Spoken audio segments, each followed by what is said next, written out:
Yeah. August 14th, 2018, Tuesday night, RCWR Show, episode number 608. Lee Sanders here. Thank you guys so much for checking out this episode. A lot of stuff we're going to be getting into as this is the week. We're going into Summerslam weekend. Are you guys pumped? Do you think we'll be entertained? I think, honestly, when we take a look at the current card, there's a lot of matches in there that has several months of a rivalry in the making, and it's all pretty much coming ahead at SummerSlam. We also got before SummerSlam Sunday, TakeOver. Yay, man. I'm actually pretty pumped. It's my favorite time of the year. I'm sure it is for a lot of you guys as well. Come one, come all. Thank you guys so much for tuning in. Hope since in between the shows, y'all been good, man. I've been having so good of a week so far. Honestly, before I had got off work today and I was getting ready to pack it up for the day, head on home, I finally get some really, really good news. And it has a lot to do with this paperwork that's in my hands right now concerning this very show you're checking out right now. So that's the carrot that I'm going to dangle over you guys' heads.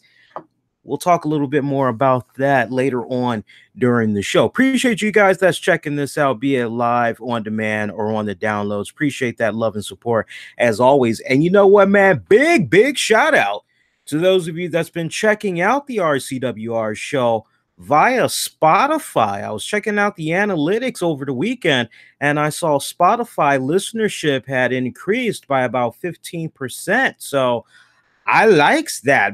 Hey, represent. However, man, you know me, if you can't access the show app for free via the Google Play Store, then however you represent, just make sure you represent. And I do appreciate that. If you're new, welcome.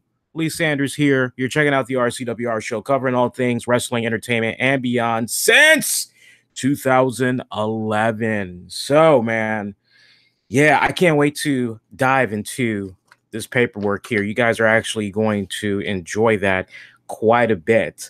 I'm happy that we now have NFL football. I know everybody's like, preseason don't mean nothing. For me personally, I actually enjoy preseason football. You know why I enjoy preseason football? Because there isn't anything on TV usually during preseason, and it's kind of like, what to watch. And there's really not that many programming options. Okay, so for me, I love the fact that, okay, you know, it's one step closer to the real thing. When the real season begins, I'll take the damn thing for all it's worth. But also, I love preseason football because any new signees, right? Maybe there's players that were injured all of last season. Now we're kind of getting a little bit of a first glance at how they're doing. I love being able to see all of these guys. In some cases, when you go with the NFL draft, who all got signed, usually during the preseason, they'll get a couple of snaps and all that. And then comes the most interesting part.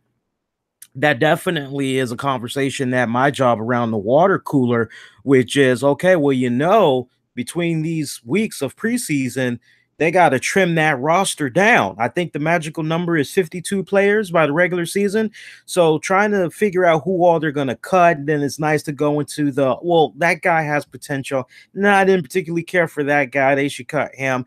So it's kind of really nice to see how everything pans out as we get ready to go into the regular NFL season. Not to mention, over the past several years now, we have seen new NFL rules that have been implemented. And in order to really fine tune it, try to make sure everything is on point, preseason is usually used for that. Okay, this is pretty much the last call before we actually go on stage and do the real thing. This is kind of like our last rehearsal to make sure that we're learning everything we need to be learning, and we make sure everything is right as much as humanly possible when we get ready to do the legit thing.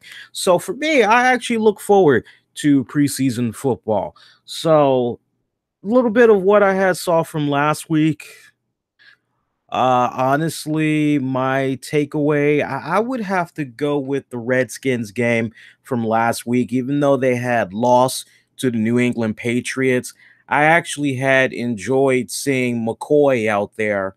McCoy, I really wish sometimes that Coach Gruden and them, they would have gone on ahead and they would have made him the starter, because what I've seen from him, the kid's actually got a really good arm. And, I know, if I remember correctly, because my memory is a little bit fuzzy, I want to say he was around when Robin Griffin III was playing.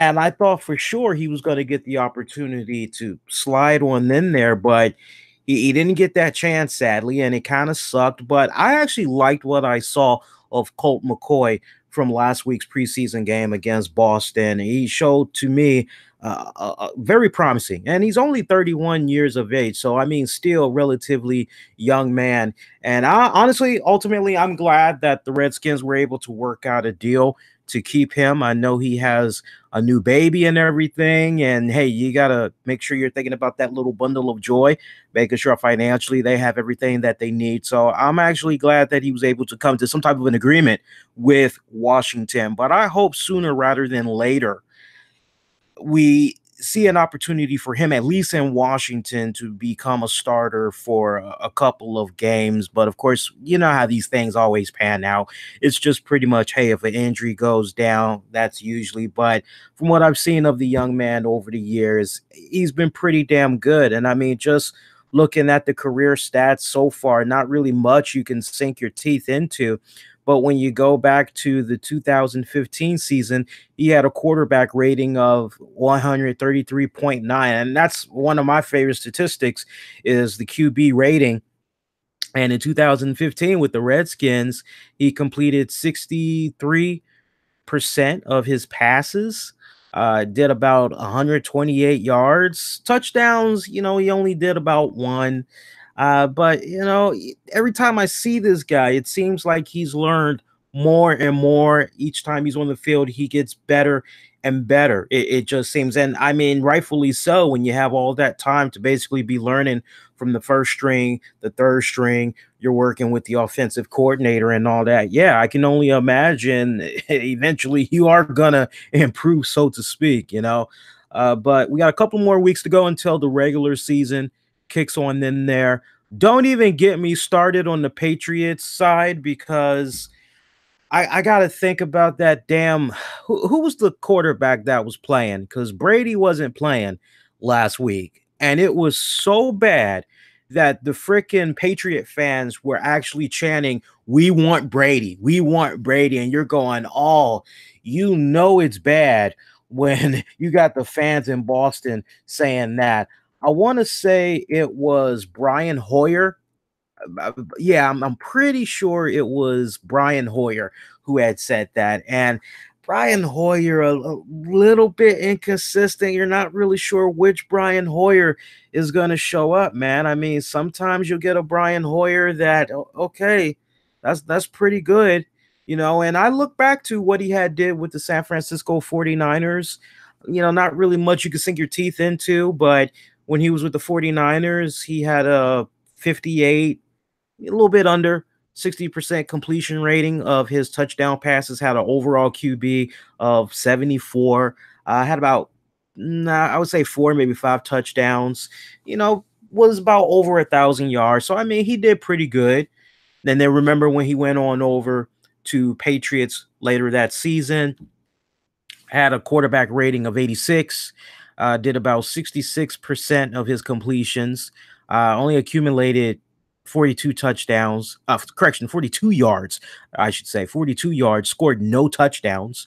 So, he's a little bit inconsistent for me. I mean, put it to you this way, if it's all on the line, if it's all or nothing at all, Brian Hoyer, for me, it's just, yeah, dude, you'd be my last option.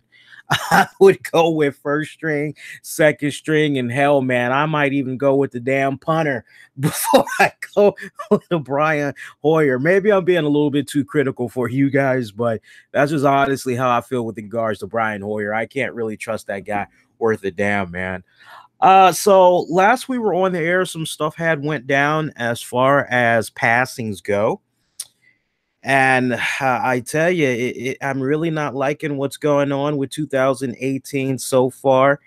And, in case you had missed it, because I did actually react to the news the day that it had happened. I didn't react to it promptly, like as soon as it was released on the wrestling outlets. But I did talk about it later on that day, which is Jim the Anvil Neidhart, WWE legend, Jim the Anvil Neidhart. He had passed away at the age of 63. Kind of young. And I know for younger listeners, when they hear that, they go, well, damn, what's considered old these days? Honestly, when somebody dies relatively young in their 60s is the new 40, especially when you consider how far along nutrition and medicine information has come along. When you factor in nutrition, good health, good eating, working out, exercising and all that, you can live a lot longer. You can definitely take better care of yourself with all of these things that we're now learning. We have in this age, especially of this great digital age that we're in right now, there is so much information that's out there, even right down to the point you go to Subway, you go to McDonald's, or you go to Ruby Tuesdays, and you get all the nutritional information and you can make your own best judgment. Okay, well, do I really want to consume this because it has this many calories? This is the calories from fat. Look at the saturated fat. Oh God, look at the carbs, right? So we are in today's society in this great age where we could be a lot smarter about taking care of our body. And I've looked at it for many years. Our bodies are like cars. Eventually, all cars break down. But if you do your very best to take care of your body and you put in the right type of stuff inside, and you get out what you put in, basically, you can definitely live a very good, long, productive life. And we see a lot of these young 60-year-olds that's running around, and they got the look, they got the body of someone in their late 40s, give or take. So for Jim Neidhart to pass away, you're going, oh man, when you first hear the news, you're going, what the hell? That's pretty sad. Oh man. And then you want to learn, well, what exactly happened with this guy? And look, I know there's some emergency audio tape that's floating around online. To each its own. Me personally, I did not give that the time nor the day. I was not, because I didn't want to hear that, right? That's to each its own. Some people, they like hearing stuff like that. For me personally, what I settle on a transcript, not really. I just need to know what the hell happened. So we learned a little bit more information as far as his passing, which had went down yesterday, August the 13th. So talk about wham, just another manic Monday, right? Well, this is like, no, this isn't a sleeper Monday. This is a WTF Monday, way to start the work week. So we learned that apparently at his home down in Florida, he had reportedly fell, and he fell around 6:30 in the morning. And ultimately, because of those injuries he suffered from that fall, that's what led to him expiring. And Jim Neidhart's wife, Elizabeth, she apparently had told the emergency personnel that her husband had collapsed, apparently while having a seizure. And according to TMZ, they also talking about, from what they were hearing from their respective sources, pretty much matching up to the same thing that what the wife had put out there. Apparently, Neidhart hit his head when he was falling. Ouch. And Elizabeth Neidhart also added that Jim got out of bed after having difficulty sleeping and went to change the thermostat. And when he went to touch the thermostat, he turned weirdly as if he was about to dance. That's how she's describing it.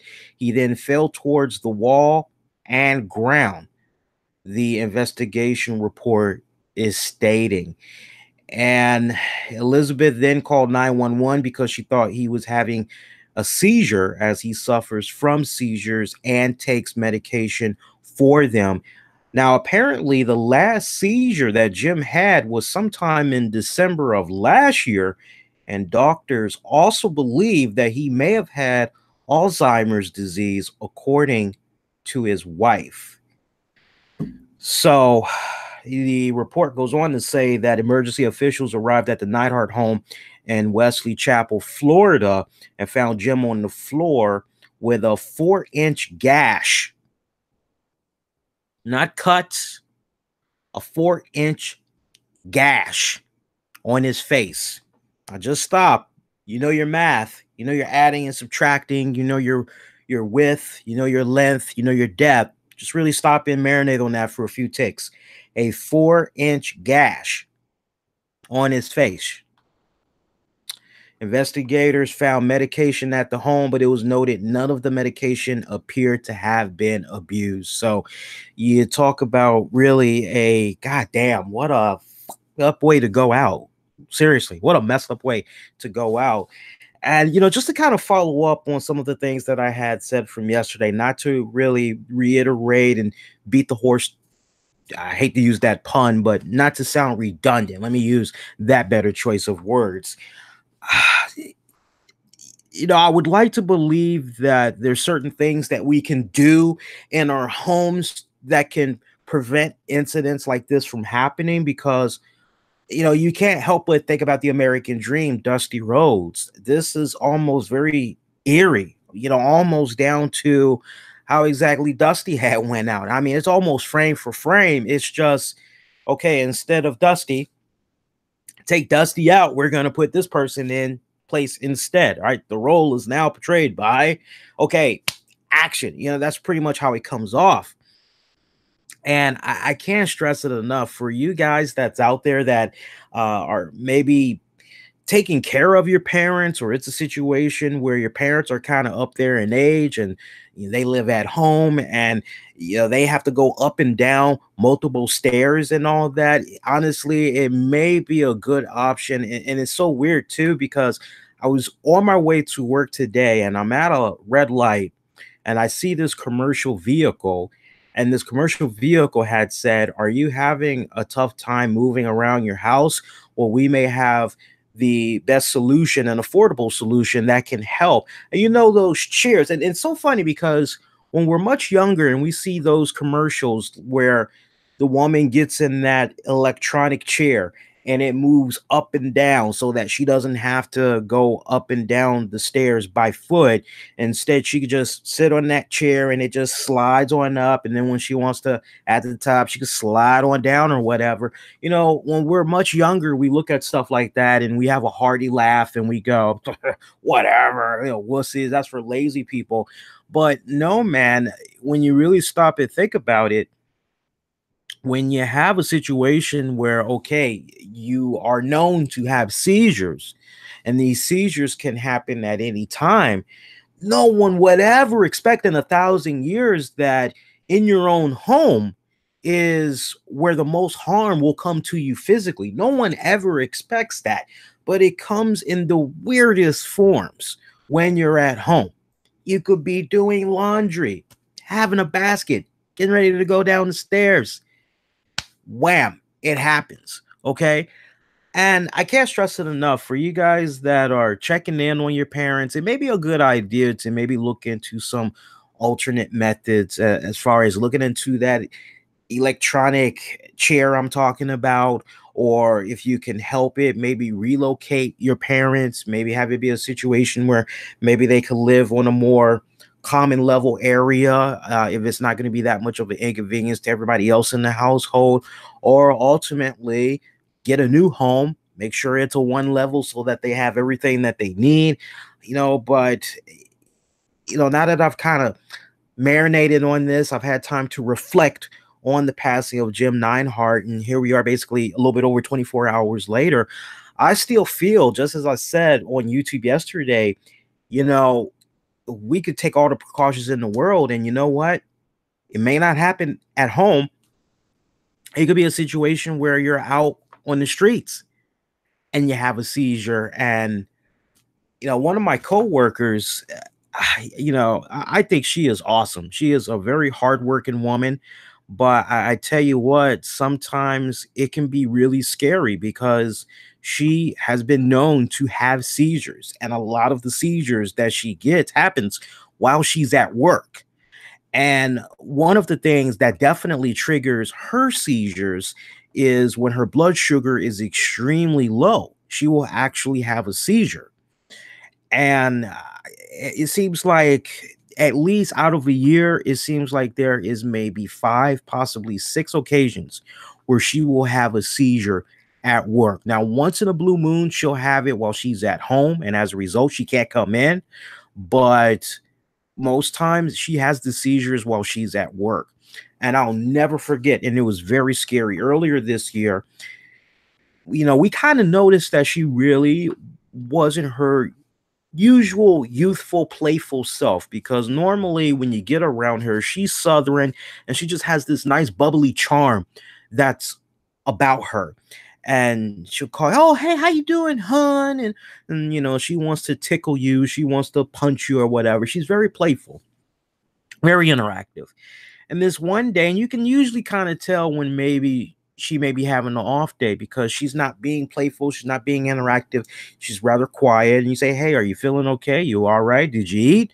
And she's like, yeah, I'm all right. Or no, I didn't eat anything. I'm gonna go get something in a little bit. And that's usually how it starts. And then sadly, she'll have a seizure. And I remember there was one instance where broad daylight, I didn't see it. I was just told what happened. She actually went out to go grab herself some lunch.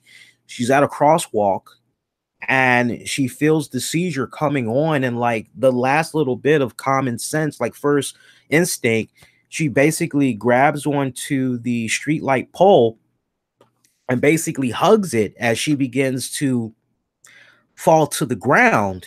Because she knows that, like, okay, if I don't grab onto something, I'm going to hit my head and there's no telling what will happen next. So luckily, that's what, she was able to hug onto the street pole. And it just so happens one of my coworkers, they had noticed how she wasn't really feeling that well.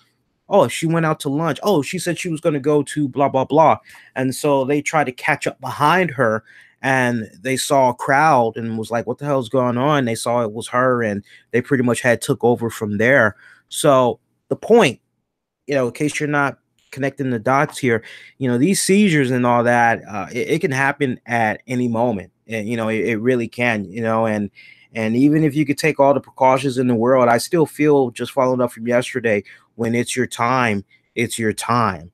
So, but it's a sad way. It really is. It's a sad way to go out. I saw a couple of people that were like, because they saw the comment that I made on social media, and they basically were like, the comment I made, I basically said something to the effect of, man, I'm not even 50 and all these people dying before my very eyes, part of my childhood. It's very depressing. And some people were like, you're almost 50, and it's kind of like, I could kind of see how some people could kind of interpret that. I'm nowhere near 50. I've got at least 13, 14 more years to go before I hit 50. But no, just from the standpoint of being a product child born and raised in the 80s, to see all of these people, whether it's a wrestling icon, right?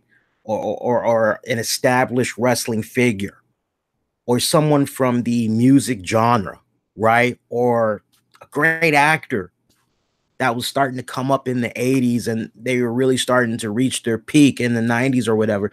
To see all these people pass before your eyes. I mean, every time I get around people that's close within my age range and we talk about some of these people that have died, it's very depressing, and it is like a sad freaking reminder of, and it's what's really been making me more depressed. And I wish I could have elaborated a little bit more on yesterday when I was reacting to the news, but it's definitely depressing for me from the standpoint of, okay, I'm not 40, all of these people are going away, and I'm reminded that much more about my own mortality.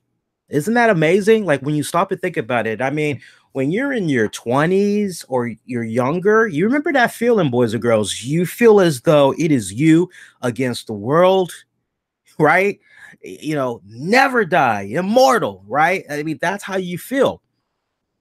But then when you have all of these things that come about, I mean, it just wham. I mean, it gets heavier and heavier each time, and you're just reminded, yeah, we're not immortal, are we? Like somehow, someday, our time's gonna come, right? And I don't say that to be a Debbie Downer and have you guys be all like, oh, you know, but I think now more than ever, it's definitely important while we're still on this earth and we're still coherent, we're still intact. I definitely feel that it's very important in how we conduct ourselves, how we treat each other. You know, there's a lot of ugliness that's going on in this world, man. And I tell you what, man, now more than ever, we need to be showing each other a lot of love, a lot of respect, even when we disagree. We just got to respectfully agree to disagree. There's so much ugliness that's going on in this society, man. It makes no sense, but you know, so very sad. I haven't heard anything yet on funeral arrangements just yet. So if anybody wants to during the broadcast, if there has been a new update, you could definitely post it in the comment section, and I'll definitely do that nod while we're still on the air. But I see Natty, she did take to social media and she put out a really nice, thought out, touching message to everybody that had reacted to the news. And she appreciated that love, that support that she was showing. And, you know, she said that, you know, she's, you know, she really appreciated it. And, I hope that nobody is saying, so, hey, when's Natty going to be back, you think? And if somebody is saying that, they must be relatively young for saying that. But as far as a timetable on when she's possibly going to be coming back, I don't even think that matters right now. Honestly, she has pretty much been working nonstop since she's been in the WWE. She's got to be one of a few people that rarely to never gets injured. So, as far as I'm concerned, she can take all the time she needs to mourn and make the funeral arrangements and everything. I can tell you what, that's going to be one epic funeral. I would imagine it's going to be pretty massive. It's going to be a good turnout, right? I hope that maybe it's a situation where for the public, if maybe they want to come to a viewing, if she would consider that, even if it's a situation where maybe they decide they want to stream the services instead and people could just show their condolences that way, represent that way.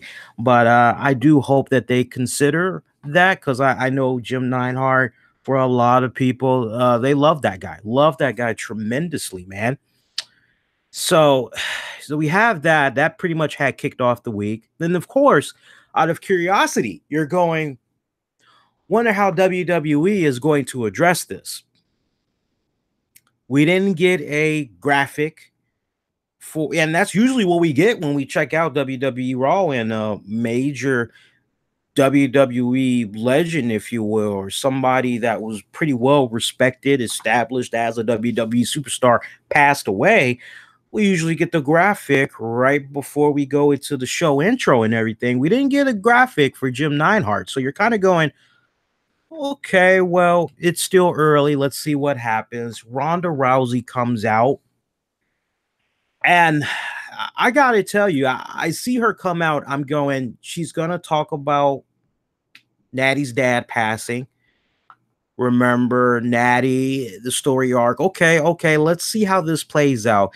And I was literally in this very chair editing some audio for the show, and I'm just looking at the TV, and I'm just reclined back going, okay, I'm not going to judge. Let me see how this is going to play out, because this could go either in a very positive direction or this could really, really backfire in the most tasteless way humanly possible.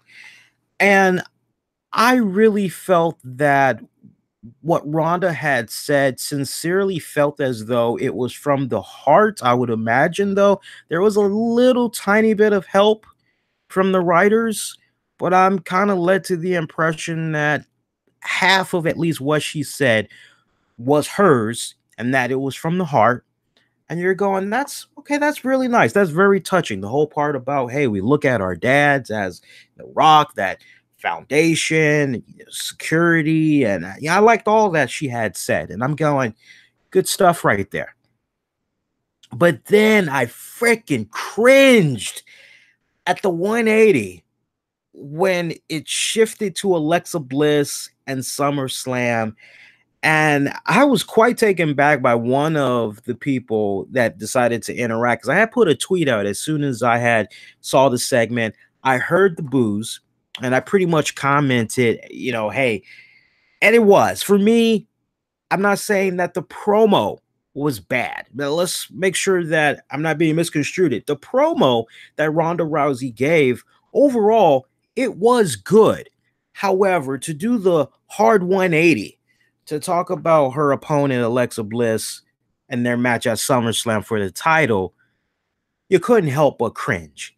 And the fans, they booed the hell out of it. Now, depending on how you're checking out Raw this week, if you haven't watched it yet, it could be a situation where, depending on the outlet you go to, it could be heavily edited. All right. But for those that actually watched it live and or have a recording on their DVR, you can go back, you can check this out yourself, as you can hear the fans boo when she switched it, right? But then they came right back around when she talked about, hey, I'm going to go into SummerSlam, I'm going to beat Alexa Bliss, I'm going to become your new Raw Women's Champion.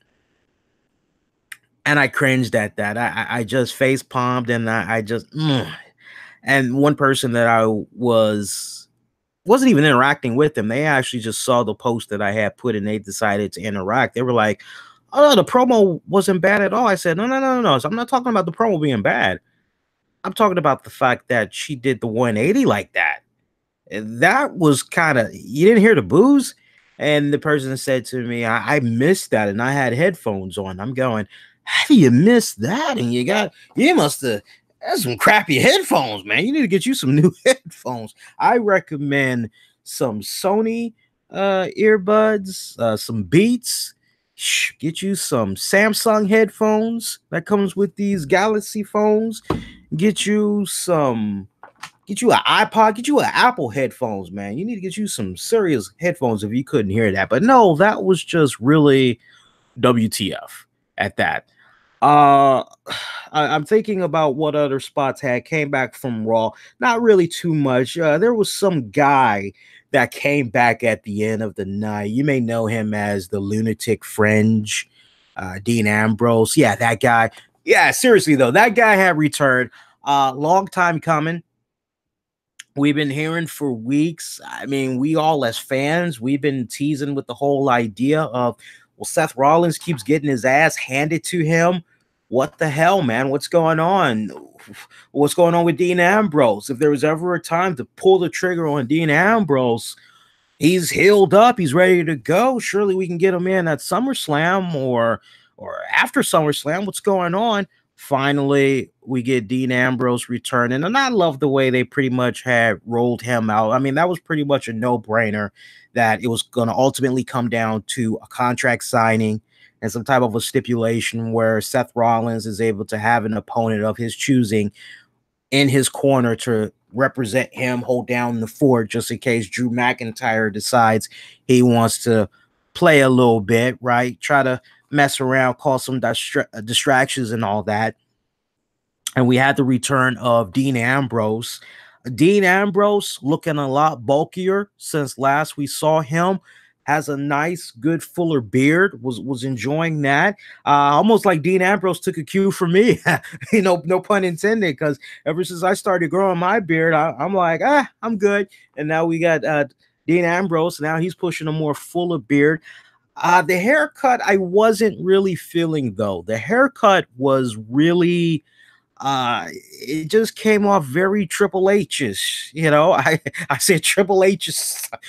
No, but like you see him come out, you're going Triple H, and you're kind of, oh wait, that's the music of Dean Ambrose, but that kind of looks like Triple H. Okay, it's Dean Ambrose. Hey, all right, it's Dean Ambrose. Last night, for Raw was so weird because it literally felt like we were watching different incarnations of Triple H. We saw Dolph Ziggler with the evolution hair of Triple H. We see Dean Ambrose with that low buzz cut version of Triple H. And then we have freaking not Dean Ambrose, Bobby Roode, and you're going, yeah, there was that period where Triple H was kind of acting like the nature boy. Yeah, I kind of remember that. Only thing that was missing was Triple H wearing the robes and all that, you know? But very weird. Kind of makes you wondering, like, where are these guys taking their cues from when it comes to the whole haircuts? Like, are they taking their cues from Stephanie? Like what's going on? Because honestly, when you look at the way that their hairs are hooked up, it's almost equivalent to what was going on with Hunter over the years, you know. But regardless, I was happy to see Dean Ambrose return. I like the new look, but I think whoever was doing his hair, I'm not really feeling the hairline. I mean, that hairline, it just makes it so obvious that, okay, he's kind of having a little bit of a male pattern baldness going on, you know, but I like it. And he just had this look in his eyes where he could do something crazy. He looked like he could snap at any moment, right? I liked how, overall, I liked how he looked. All joking aside, yeah, you know, looked like Triple H, whatever. He looked pretty badass, I must admit. Looked like he was hitting the weights. Love that. I'm glad he's back because honestly, he has sorely been missed in the WWE. But see, here's the thing. I don't want the Dean Ambrose that was on the Stone Cold Steve Austin podcast. I don't want the wacky Michael Keaton Batman Dean Ambrose that's going, you know, let's get crazy, let's get nuts. I don't want that Dean Ambrose. The Dean Ambrose I want is the Dean Ambrose that is going to be a sinister, sick motherfucker. That's the Dean Ambrose that I want. I want the Dean Ambrose that looks like, you know, he's going to come out there and he's just going to freaking rip your heart from your freaking chest. That's the freaking Dean Ambrose that I want. Okay. Whether or not we're going to get that remains to be seen. And we're going to talk a little bit more about SummerSlam later on in the show because I'm definitely going to preview the card and I'll go over some picks as far as Sunday's pay-per-view event. I'm thinking about how I wanted to do the lineup tonight. And I mean, honestly, it would be for sure like a over 2+ hour show if we also had included the NXT TakeOver. So I don't want to go over TakeOver. I think TakeOver, we'll just do a separate preview, talk about the card and picks. We'll do that separate for YouTube. So that'll come later during the week. But no, we need that sick, crazy, and I like what Mark is saying in the chat, John Moxley, right, or something equivalent, because the whole Brian Pillman thing, it just wasn't working for Dean. And I think Dean is at a point in his career right now where honestly, creatively, come on, man, just take the shackles off and let's really have some fun. Let's really explore. Let's really see how much we can get away with. Let's push the envelope of creativity a bit. So great to see him back, right?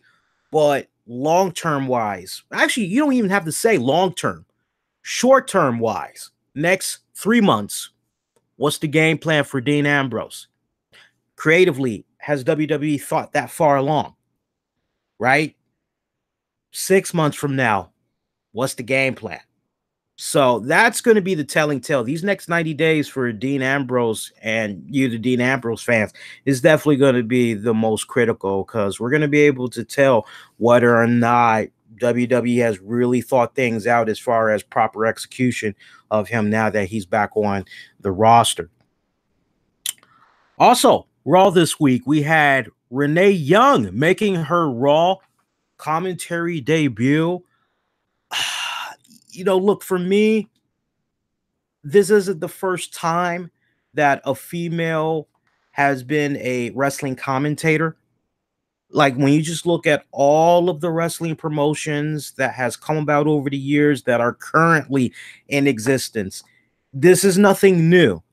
But if you are a fan of the WWE, for that Raw flagship show, this was history in the making. Where, hey, for the entire broadcast, we have a female joining us on commentary. And, overall, I felt that Renee Young did an okay job. I've been a big fan, a big supporter of Renee Young's ever since she first got signed to the WWE. I was definitely a little bit familiar of her work prior to her arrival in the WWE, and the little bit that I had saw and looking her up, researching her, I'm going, okay, this is actually a good investment that WWE is making. Yeah, I can see this coming back 10 times in full. Really good. This is some good stuff right here. This is a great signee. And she has not been disappointing. I remember her commentary down in NXT. I thought she did a so-so job. I love the fact that she's very critical, very self-aware as far as, hey, I was okay, but I could be doing a lot better in these areas. So I like somebody that jumps out there and admits, hey, no, I'm not exactly all peaches and cream. I'm a little bit rough around these areas, but honestly, I think I can do better. And we all can. At the end of the day, no matter what line of work that we're in, we all can admit that at the end of the day, we all could definitely do a lot better. And you should always be striving to excel, because the minute that you just go, yeah, I'm done. I don't need to do anything else. I mean, look, the money's coming in. Why am I'm good. That's how evolution passes you by. When you get content, you're just not trying anymore. And when you're not trying anymore, that's when the competitors and all the other things go down, and that's how you get left behind ultimately. But I thought with her pairing of Corey Graves, Michael Cole, I thought she did an okay job. I must admit that the way WWE was hyping this up online, you were led to the impression that, oh, okay, so you can lead a horse to the water, but is that horse really being taken to the water? Or are they being taken like somewhere else? Woodshed or something. I don't know. So, the initial statements that's put out there, you're kind of under the impression, so Renee's really okay. They're really going to let her light it up on commentary, huh? And as far as I'm concerned, they really did not give her the opportunity to shine. I personally feel. Let me put it to you this way. It would be no different. And this literally happened to me before. I'm not making it about me. I'm just trying to use a really good analogy to connect the dots and help you guys connect a little better with my interpretation of how they did Renee Young this week. So I remember, I want to say, if not earlier this year, it was probably last year.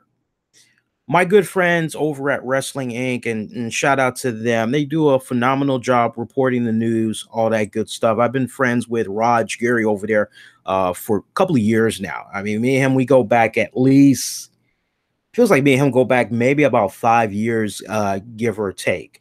And I am a special correspondent from the standpoint of whenever I get some exclusive news or whatever, I go to Raj first. If there's something I'm trying to bring attention to, has to do with the world of pro wrestling, I usually go to Raj first, and that's my go-to guy. I trust him. He's always double checking all of his stuff. He's kind of like me, the 5 W's: who, what, when, where, why. He always does a good job with that. So I remember one time Raj was like, hey, this was when CM Punk had his first UFC fight. And so Raj says to me, "Hey, are you going to be watching the UFC event?" I say, "Yeah, I am." It's like, "I'm a big Punk fan. I plan on checking it out. Yeah, what's up?" It's like, "Well, how would you like to come on the show? And, since you know all things Punk and everything, you could talk about CM Punk's fight and everything." I said, "Okay, yeah, great." So yeah, you can just hang out with us for the entire show, and we could talk about the UFC card, and you'll definitely get your spotlight talking about CM Punk. I'm like, "Okay, cool, great." And see, here's the thing. I'm one of those type of people. If you give me the instruction, then I know how to prepare. So if you say to me, "Okay, so Lee, I need you just how you be bringing it on your show. I need that Lee to show up on this show. Don't carry the show, but come on over here and lay it down, brother." Okay, cool. And sadly, I wasn't given that type of instruction. So I'm pretty much quiet throughout what's probably, I think it was like a 90-minute broadcast. Probably the only time I was able to come in was, I want to say it was when it came time to talk about the CM Punk fight. And I really wasn't given the time I thought I was going to be given to talk about it. I don't even, my memory is so fuzzy now, but I swear I don't even remember getting a proper introduction.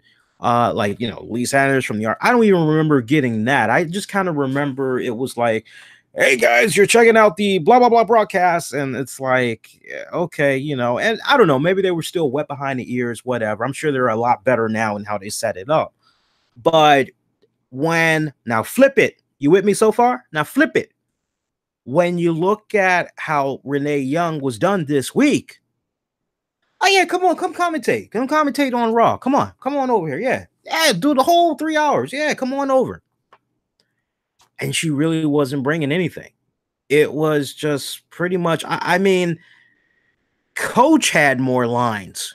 Say what you will about Coach. Yeah, he's not the coach of old. We can all be in agreement on that. I'm not interested in beating that horse down. Okay. What I'm more interested in is, did Renee Young really shine in her commentary? And she really didn't. And I do appreciate the fact that she went out there on social media and talked about how Vince McMahon was only in her ear one time.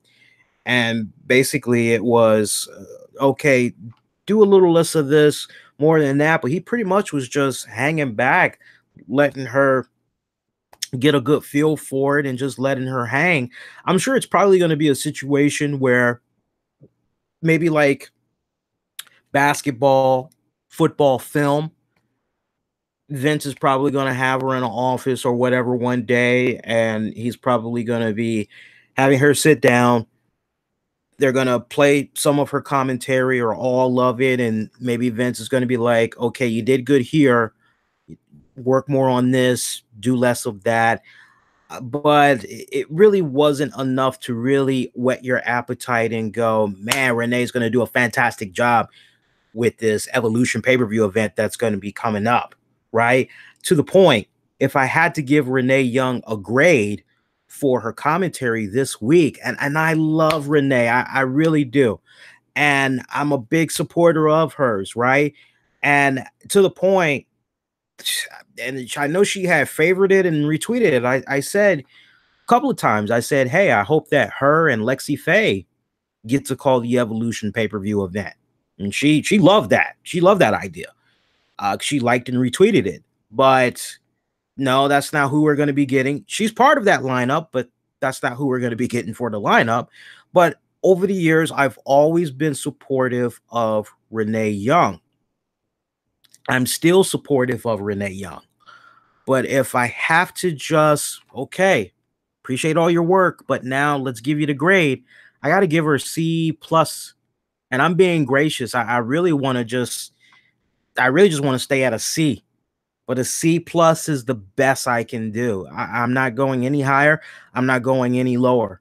That C plus stands where it stands because I could tell she was restricted, and that it was really Corey and Michael, particularly Michael, that was really leading the way for the show Monday night, and that it was kind of a take notes, listen to us, see how it's done type of thing.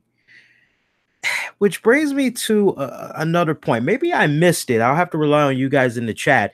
But I don't recall Michael Cole and them ever saying when they were introducing Renee Young and during the broadcast how she's going to be commentating for the Evolution pay-per-view event. I mean, maybe I might have missed that. And if I did, that's fine.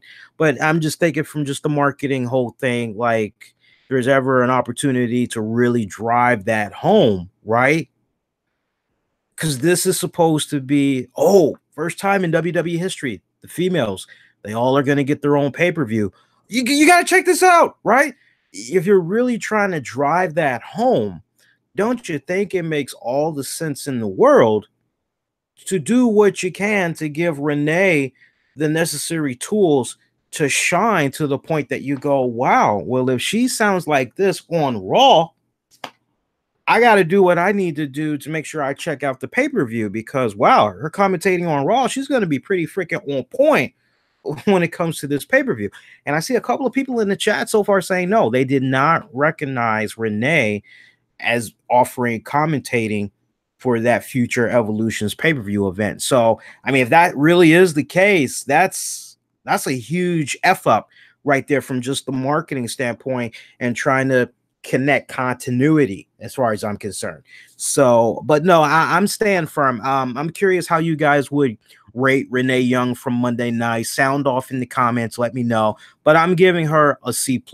I'm not being too gracious.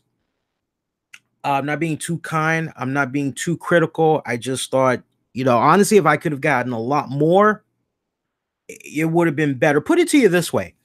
The commentating that she offered, and this is not a put down to any female that loves pro wrestling, but the type of commentating that she offered was almost kind of nonchalant meets you're watching Raw with your girlfriend or your wife or whatever, and she's like, oh my God, ooh, oh man, that was really bad. It almost kind of felt like that we got from Renee Young. If not just a step better than our women. And that's no knock to you women, so please don't take it personal because Lee loves the ladies. I love the ladies. I know we have our female listeners. I love you guys. Please don't take that as a knock because I know in my heart of hearts, and I've spoken to many of them, there are really good female wrestling fans that's out there. They know their wrestling product. And I mean, some of these girls, they will blow the heads off of these guys with their knowledge of wrestling. Okay.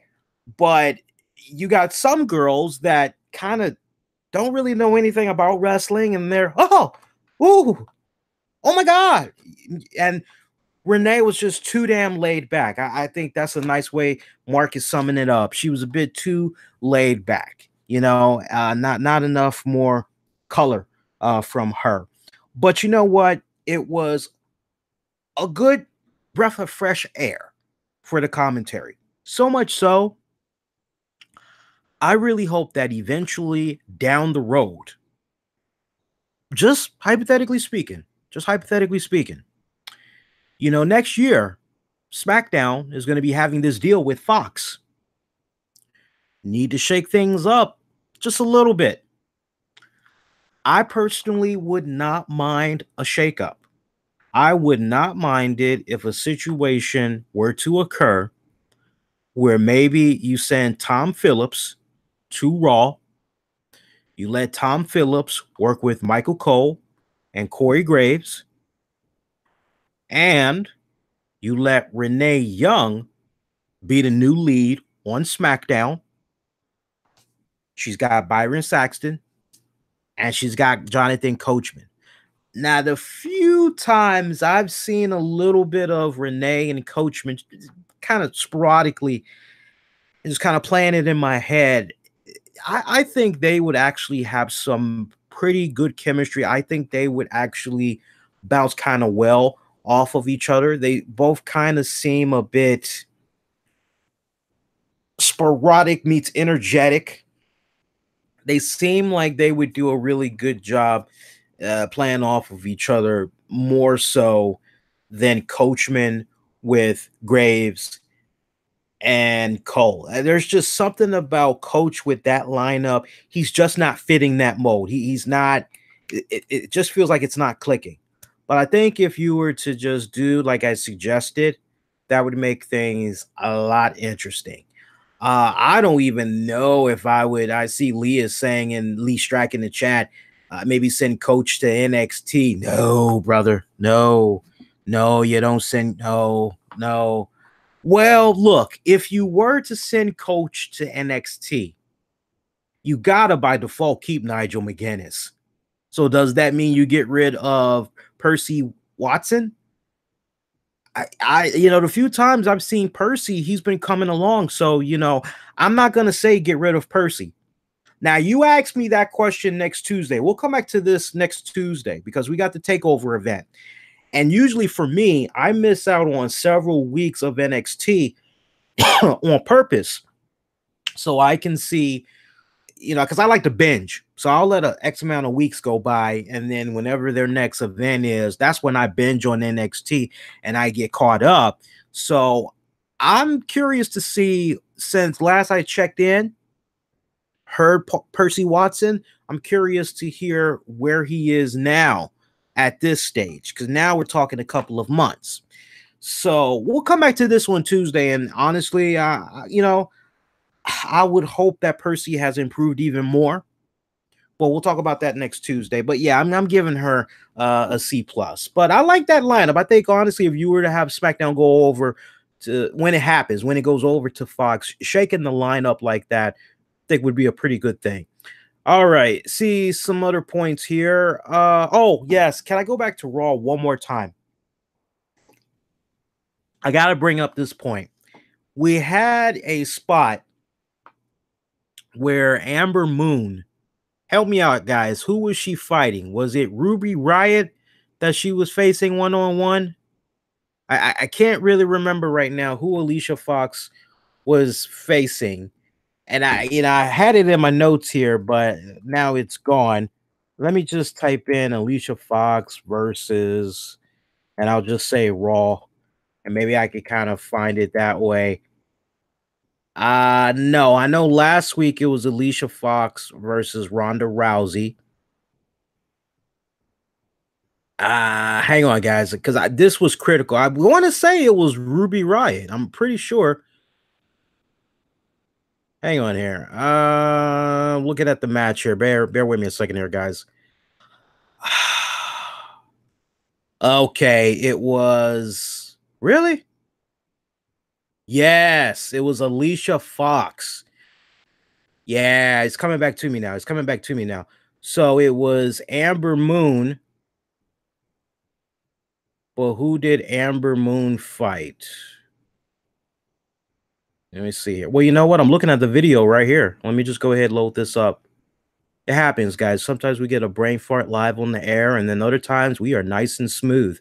All right, so I'm actually looking at the footage in question that I want to bash here. All right, so it was Amber Moon taking on Alexa Bliss. Okay, now I'm good.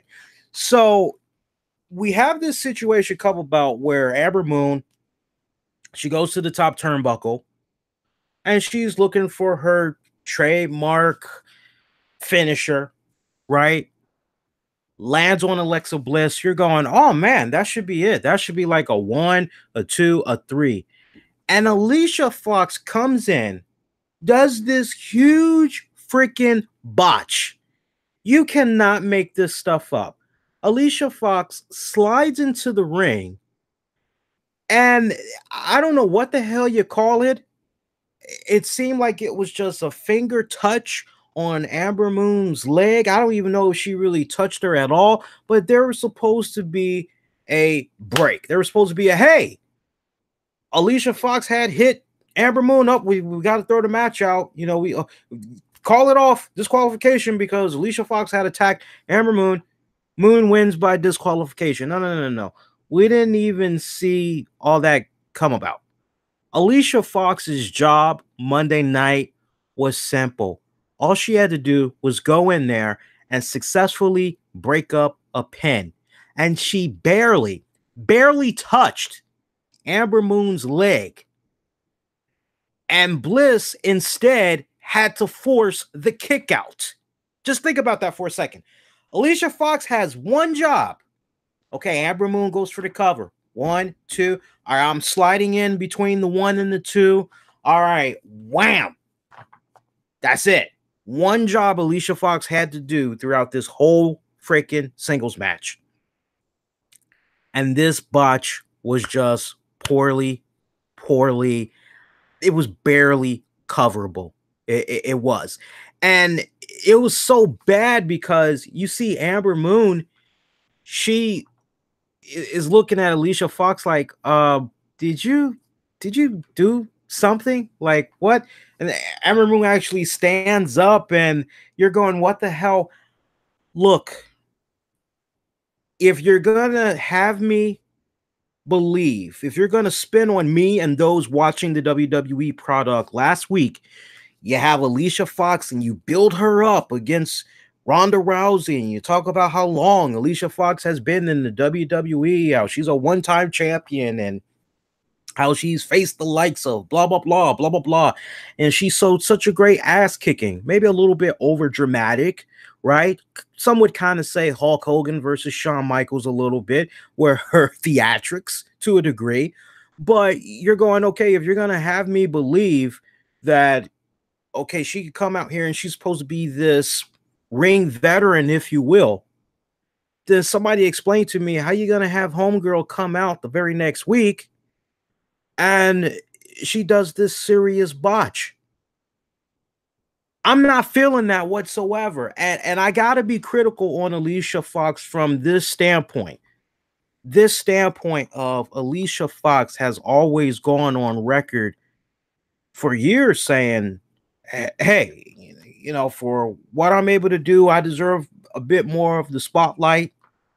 I've been very vocal and very supportive of Alicia Fox over the years, but I'm not going to tolerate BS like what I had saw on Monday night. This is a prime example of, hey, these other young women that are in this company that don't have 2-3 years under their belt, they're still kind of learning the ropes. You, Alicia Fox, in the position that you're in, can really teach these girls, really help them hone their craft, right? Hone it, own it. You have to be careful in how you're teaching these girls, because what I saw Monday night is just a classic example of, oh, no, you know, just, you know, no, that should not pass. And whoever had booked that match, I hope that they had pulled Alicia Fox to the side. And I hope they say, they said to her, hey, look, you know, sometimes we have off nights and all that, but, you know, these girls, they're going to be looking to you. So you got to represent. I mean, for me, in the position that I am right now, as it stands tonight, and I look at that spot that went down with Foxy, and I'm thinking about that Evolution pay-per-view coming up. Yeah, the less footage I can give Matthew from Botchamania, the better. I want the absolute best to represent that Evolution pay-per-view. I want some damn good matches. I want some smart booking. I want people that's going to know their damn assignments. They're going to know their spots, and they're going to execute those spots oh so damn well. She only had one task this week. I'm not being overcritical. I mean, when you just really stop and you think about it, this girl's been in the company for how long? Okay, so she knows better. To mess something up like that, so simplistic. It's not even funny. You don't have to be a mark. You don't have to be a smart. You know, it's just one task. It's no different than you and me. We're out there. You know, hey, you only got one assignment. When the referee counts the 1 and the 2, all you got to do is just grab this guy's leg and drag him out. That's all you got to do. He knows you're supposed to drag him out, so just yank his ass out. That's all you got to do. Okay, that's my assignment. I'm dancing around the ring. I'm shucking and jiving and showboating and all that. Okay, it comes time to do that one simple task, and I don't really properly get into position. You know, I miscalculate or whatever the hell you want to do it, but I basically mess up and the ref counts 3. It's like, damn, Lee, you only had one. I would expect for people to be critical on my ass because it's like, dude, you only had one assignment. You weren't out there wrestling. You were outside the ring. You only had one goddamn assignment. What the hell were you doing, man? So it's just, that was just nerve-wracking for me. Seriously, that was really, really nerve-wracking. Hey, congrats to Miz and Maryse, as the news had broke out on SmackDown earlier tonight that their show, Miz and Mrs., they don't even have like 5 episodes in the books yet, or at least 6, and their show already got picked up for a 2nd season. So that's really, really, I'm legitimately happy for them. I actually had watched the episode from last week, and it was the episode where they went to a restaurant and Maryse talked about her love for truffles and all that, and Miz basically had his plate of food only costed $40. Maryse's food was $600. I'm going, sheesh, you know, but at the same time, you're kind of going, Miz, for how she looks, brother, she's worth it, man. Make that woman happy. Stop playing around. But god damn, $600 for a goddamn plate of pasta, truffles, and all kinds of nice edible cheeses on it. That's just wow. I'm sorry. I'm not going to be spending that damn much on some food. I mean, I think the highest I've spent on food, I remember when I was in New York. Not last year, but the year before, I was in New York with the missus, and we ate at an Applebee's.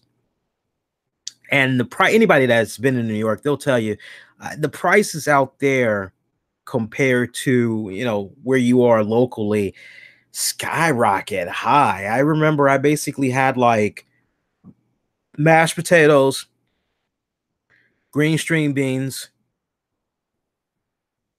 piece of steak. I think the missus had mashed potatoes, baked chicken, green beans, gravy.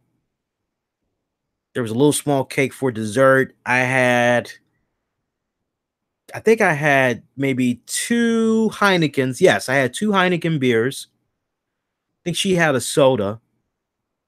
And that bill was like freaking, minus the tip, the bill was like over $100. And I'm going, what the you know, I'm used to spending maybe somewhere between 100 to maybe almost 125. But like, my God, man, if you're going to be spending a lot more than that on these nice meals out, you really just need to make it a hamburger helper night. Seriously, ain't nothing wrong. Ain't no shame going to the store, picking up a pound of ground beef. You know, I got that joint down because I know exactly how much ground beef you need too. No, ain't nothing wrong going to the store, getting yourself a pound of ground beef, getting you a little bit of milk, pick up that hamburger helper, that tuna helper, or whatever, and hook that bad boy up. Seriously, have your nice veggies and go to the local liquor store and, you know, get yourself a nice fine bottle of wine, Chardonnay, whatever your preference is. And there you go. You just saved a boatload more money. Like, seriously, $600 for a plate of pasta, cheese, and truffles. What the hell? That was just ridiculous, man. That was just ridiculous. All right, let's see here. What else can we get into on tonight's show? Oh, yeah. So we talked about this exclusively on YouTube. By the way, if you guys are enjoying the show so far, make sure you smash the like button, hit the subscribe button so you never miss out on all the great content comes your way on a week-to-week basis. Appreciate you guys that's checking out the show. so far. Lee Sanders is the name. You're checking out the RCWR Show, covering all things wrestling, entertainment, and beyond since 2011. Let me see how we're doing on Showtime here. And we're actually doing pretty good. I know there was about 15 minutes of a delay because I had music streaming for the Facebook and the Spreaker audience. So FYI for you guys, you maybe want to jump in a little bit more earlier. Usually on Facebook and Spreaker, I'm streaming some music and I'm talking shit in between. So feel free to check that out sometimes. Let me just look here. So I'm seeing about an hour, 42 minutes, but I got to take off 15. So we actually got plenty of, yeah, we can dive into the rest of these topics here. But yeah, if you're enjoying the show so far, make sure you smash the like button. If you haven't subscribed yet, please do so. You guys that's going to be checking out the show on YouTube, click the subscribe, but also make sure you hit the bell notification so you know about new content coming your way on a week. Try saying that 10 times fast. 10 times fast on a weekly basis. Hey, let's dive into some fun news. So earlier at the top of the show, I told you guys about some paperwork that ties into this show. So as some of you guys know that has been checking out the show these past couple of weeks, we have been making strides to do any and everything possible to have the RCWR show be available on as many platforms as humanly possible. It's all about brand awareness. It is all about growth. And you know what? You, the listeners, be it you check the show out live or on the downloads, you guys, I can't tell you how much of the heart and soul, the heartbeat for this show, because at the end of the day, this isn't my show. This is our show. So this journey that we have been able to take this show on since 2011, it's gotten us to this point of this paperwork that's in my hands right now. Now, I'm not going to tell you the name of the company. It's a very well-established company, and they don't just work with any old podcasts. I can tell you that right now. But this company, and I reached out to them at the recommendation of talking with the family and talked to the person that's pretty much in charge of the company. Sent them a couple of links to the show. And they said, okay, well, you know what? Give me a couple of days. Hook you up with some paperwork. Review it. Check it out. Sign it. Everything's good. We should have you rolling as far as a launch. If not before SummerSlam, for sure after SummerSlam. So reviewed this paperwork. I got it today as I was making my way out of work. And I have no problems with the paperwork. So I'm going to be signing this paperwork. Now, as far as who it is, I'm going to be joining this major company. Patreon members. I know, right? Oh, there's always a catch. Patreon members. You guys already know the 411. So for you Patreon members, don't spoil it for the non-Patreon members. But you guys already know who we're hooking up with. But let me tell you something. Once this has been inked and it's been returned, and I have the launch date, the way you guys access the RCWR show as you know it is going to change, and it's going to change in such. This ain't no, this ain't no Don King. I'm hyping it up. I'm hyping it up. Watch out now. No, I'm not. Ladies and gentlemen, I'm not hyping it up now, but no, I'm being dead serious. Who we're hooking up with, it's gonna force us to change the way that not only are we going about distributing the shows, but as far as visual presentation. And yours truly has been working with a few software programs these past couple of weeks. And let me tell you something. This company that we're going to be hooking up with, what they're going to be presented with is going to be a unique experience for them and their respected fan base. It's fucking awesome. I can't wait. I wish I could tell you right now who I'm hooking up with, but you got to respect me for saying, hey, once the paperwork's been returned, everything's inked, it's dried out, we get the launch date, then I'll definitely share with you guys. But really, I owe you guys for this opportunity that presented itself. I owe you guys for this next phase and what's going to be happening with the show. Because like I said, it's not so much my show, it's you all show as well. And to be able to get it to where it is now, let the good times keep on rolling. That's all I got to say, man. Let the good times keep on rolling. All right, let's get into some other headlines here, man. Let's see what else we want to get into. Yeah, this is what I was about to say. So we talked about this exclusively on YouTube. And if you guys haven't noticed, I'm now getting into more and more rotation on YouTube of uploading exclusive audio content. I know maybe in the past, some of you guys may have been used to seeing exclusive audio content on other platforms, but from here on now, anytime it comes to exclusive audio content, excerpts of the RCWR show, we're going back to basics. The RCWR show channel, that's where you need to be. Consider it like this. You remember when U2 had jumped out there right before they had released How to Dismantle an Atomic Bomb? Remember how Bono had said that basically they were reapplying to be the greatest band in the world? Well, I'm on a new mission, and with that mission, kind of in conjunction with who we're hooking up with, long ago, and long-time listeners remember this, there used to be a time where there were a select few shows on YouTube when it came to the talk of wrestling coverage. RCWR Show was on the tip of the tongue for just a handful of shows. So consider what I'm now doing with the channel again, reapplying as one of the best shows on YouTube. So we're now going to be posting exclusive content again, regular rotation. So it's not just going to be about, show clips. There's no reason for me to, there's going to be a good amount of new stuff that we're going to talk exclusively on the YouTube channel. So sometimes you'll see me in the flesh. Other times, most times, you'll get audio. So do check that out. There's going to be some good stuff. But one of the things that we had talked about on YouTube last week was Colt Cobana suing CM Punk. And I tell you, the way it's looking right now, is Phil Brooks coming off like a punk?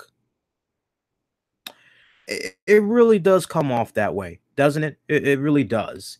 And just to kind of recap for you guys that maybe had missed the news and all that, basically Colt Cobana is suing CM Punk because CM Punk told Colt Cobana, hey, your legal costs and all that, Dr. Amen, I like calling him Amen, Armand, Amen, Amon, Amen, I like calling him Amen. CM Punk is like, no, man, look, you don't have to get your own lawyer and all that. You and me, we're cool. I will take care of you. Don't worry about it. Your expenses are covered. Use me, use my people. Everything's going to be good, right? Let's recap this for you guys. We're going to put a nice little pretty ribbon about this because a little bit more information has come about since last we were on the air here, right? So I am seeing here that everything goes back to a demand letter that was sent out around December 14th, 2014, according to my notes here. And we basically had the Amen lawsuit demanding that Colt Cobana take down the podcast. And if you guys recall, if you look on YouTube now, a large reason why you do not see a lot of YouTubers talking about the whole CM Punk thing from like when it initially went down is because A-Man and his lawyers, they pretty much went like on a witch hunt on YouTube, and they took down basically all of the shows that we're talking about and even playing audio of the CM Punk podcast with Colt Cobana, right? And I remember our show, God, this was when it first had went down, when the audio first dropped. Me and Tammy actually, God, that was a fun show to do as well. It was like, that had to have been a 3-hour show, because I think when Punk was talking to Cabana, I think initially it might have been like an hour. Memory's a little fuzzy. Feels like maybe it was an hour, maybe close to 90 minutes. And I remember we were pausing in between and we were listening to what all had came about, what Punk was saying and everything. And that was like one of our most infamous, as far as pieces, greatest pieces on YouTube. That was like one of the best, because we had like almost a million, at least 500,000 views on that one. And Amen and his people had came in and they pretty much was like, they took that bad boy down. Trust me, I was pissed for a couple of weeks, because that one freaking joint alone was getting me some hits, and it was definitely putting that fettuccine in my pocket. But Cabana receives this demand letter, and then Punk was notified via text messages, and Punk allegedly told Cabana not to respond, and that he's going to be talking to his attorney, Sonny Brenner, to come up with a game plan, at which Punk told Cabana, "You're 100% covered." Cabana said that if he would have responded to the letter instead of listening to Punk, then he wouldn't have had to incur costs, expenses, or losses associated with the case that he did. So after Amen filed his lawsuit on February 16th, 2015, Punk and Cabana retained Brenner as legal counsel for the case. Since Punk assured Cabana he was 100% covered, they signed an agreement saying they agreed to bill Punk for all of the legal services and expenses that we incur with respect to the Amen lawsuit. And it is our understanding that Phil, CM Punk, will be responsible for paying these invoices. You with me so far, folks? And despite agreeing to pick up the cost of the trial's mounting legal fees in late April 2016, Punk demanded via email that Cabana pay for one or more of the Loeb firm's statements. Punk saying, and I quote, "To date, I have spent over $513,000 on this Amon lawsuit. My outstanding current bill is at least $300K. Half of all of this is yours. Divide the $513,000 plus by 2, and that is what you owe me and what I expect you to pay me. Starting now, I will no longer be paying your bills. You are on your own. Whatever my bill is currently will be cut in half, and half will be yours. If you choose to make this ugly, that's fine too. I hope you won't, but I gave up on you doing the right thing a long time ago." May 5th, 2016, Cabana retained separate counsel from Punk. Brennan replied with an email on June 1st saying he and Punk believed and agreed that it was best that Cabana not substitute counsel at this time. Also in that same email, Brennan wrote, and I quote, "Despite your unwillingness to contribute to your legal fees, I am still prepared to represent you. Phil is prepared to have me represent you and cover your legal fees going forward, as long as there is no conflict between you and Punk that prevents me from fairly and ethically representing you. At this time, I don't believe that any such conflict exists." So once again, Cabana's kind of thinking about going in his own direction, going with his own counsel, but he's, hey, we think it's in best interest for everybody that you stay with us. Okay, so Cabana eventually agrees to keep Brennan as counsel and felt there were no ethical issues that would prevent him from being represented by Punk's attorney. However, fast forward, March 10th of 2017, Cabana believes Punk caused the Loeb firm to withdraw as Cabana's counsel in the Amen lawsuit. After being informed of losing his legal counsel, Cobana hired Kerry Stein from the law firm Ashman and Stein to represent him in the A-Man lawsuit after the verdict was handed down in favor of Punk and Cobana. Stein demanded reimbursement of approximately $200,000 in legal fees from Punk incurred as a result of the lawsuit, which Punk had refused.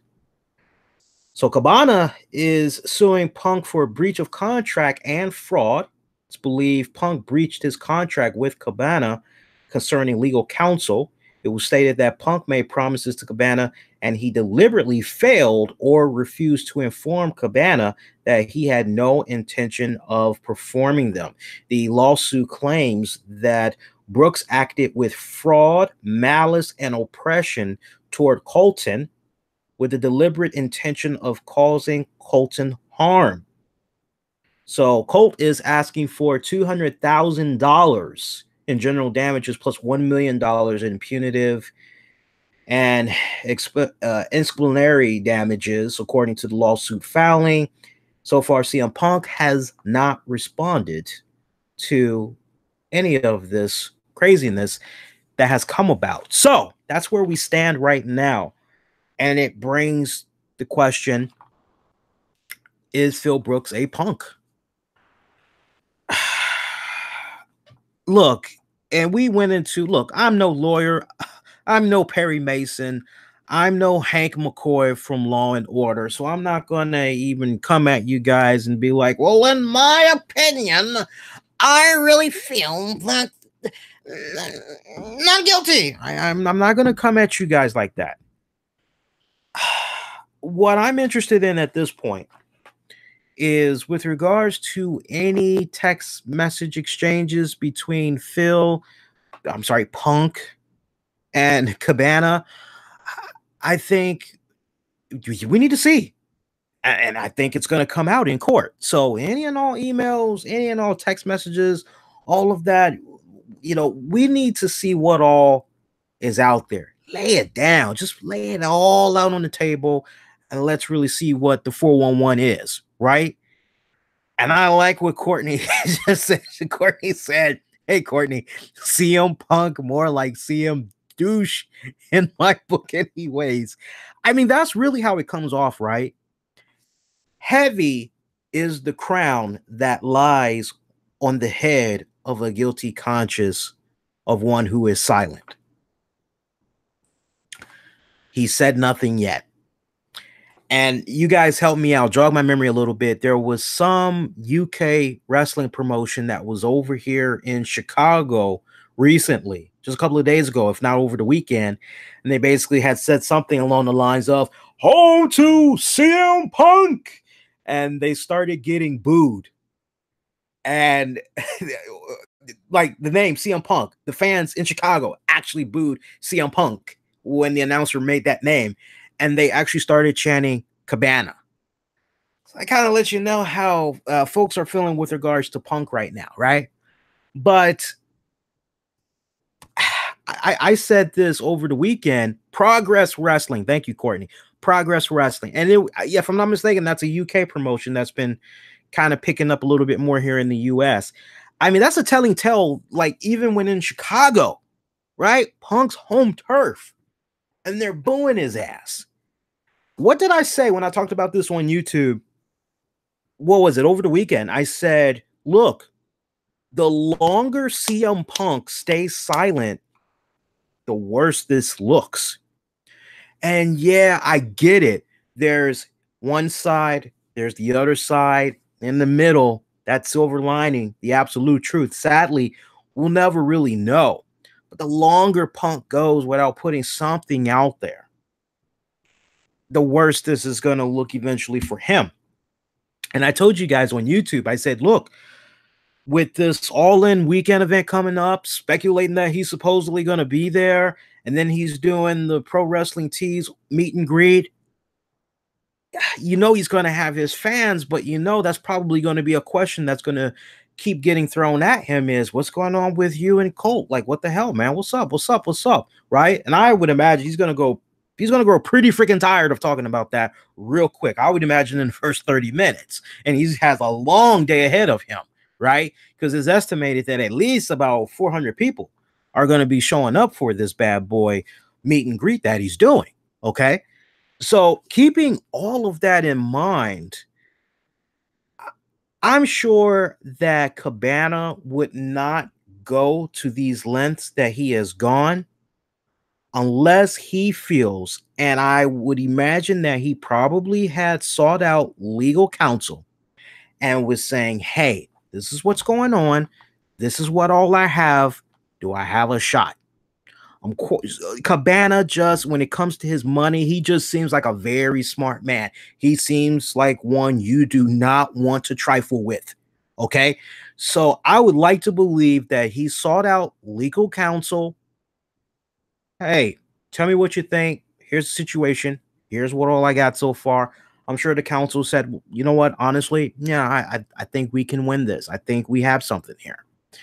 So I'm curious what else Cobana has. And look, let's be for real here. If you really stop and think about it, well, of course, CM Punk's lawyer and CM Punk's lawyers from that law firm are going to say to Colt, no. We don't want you to go outside and get your own legal counsel. We don't think that would be in the best interest. Let's be for real. You guys don't think that would be in the best interest for Colt, because at the end of the day, you, the lawyers, you are on CM Punk's dime. It is your job to come up with a peaceful remedy for your client, CM Punk.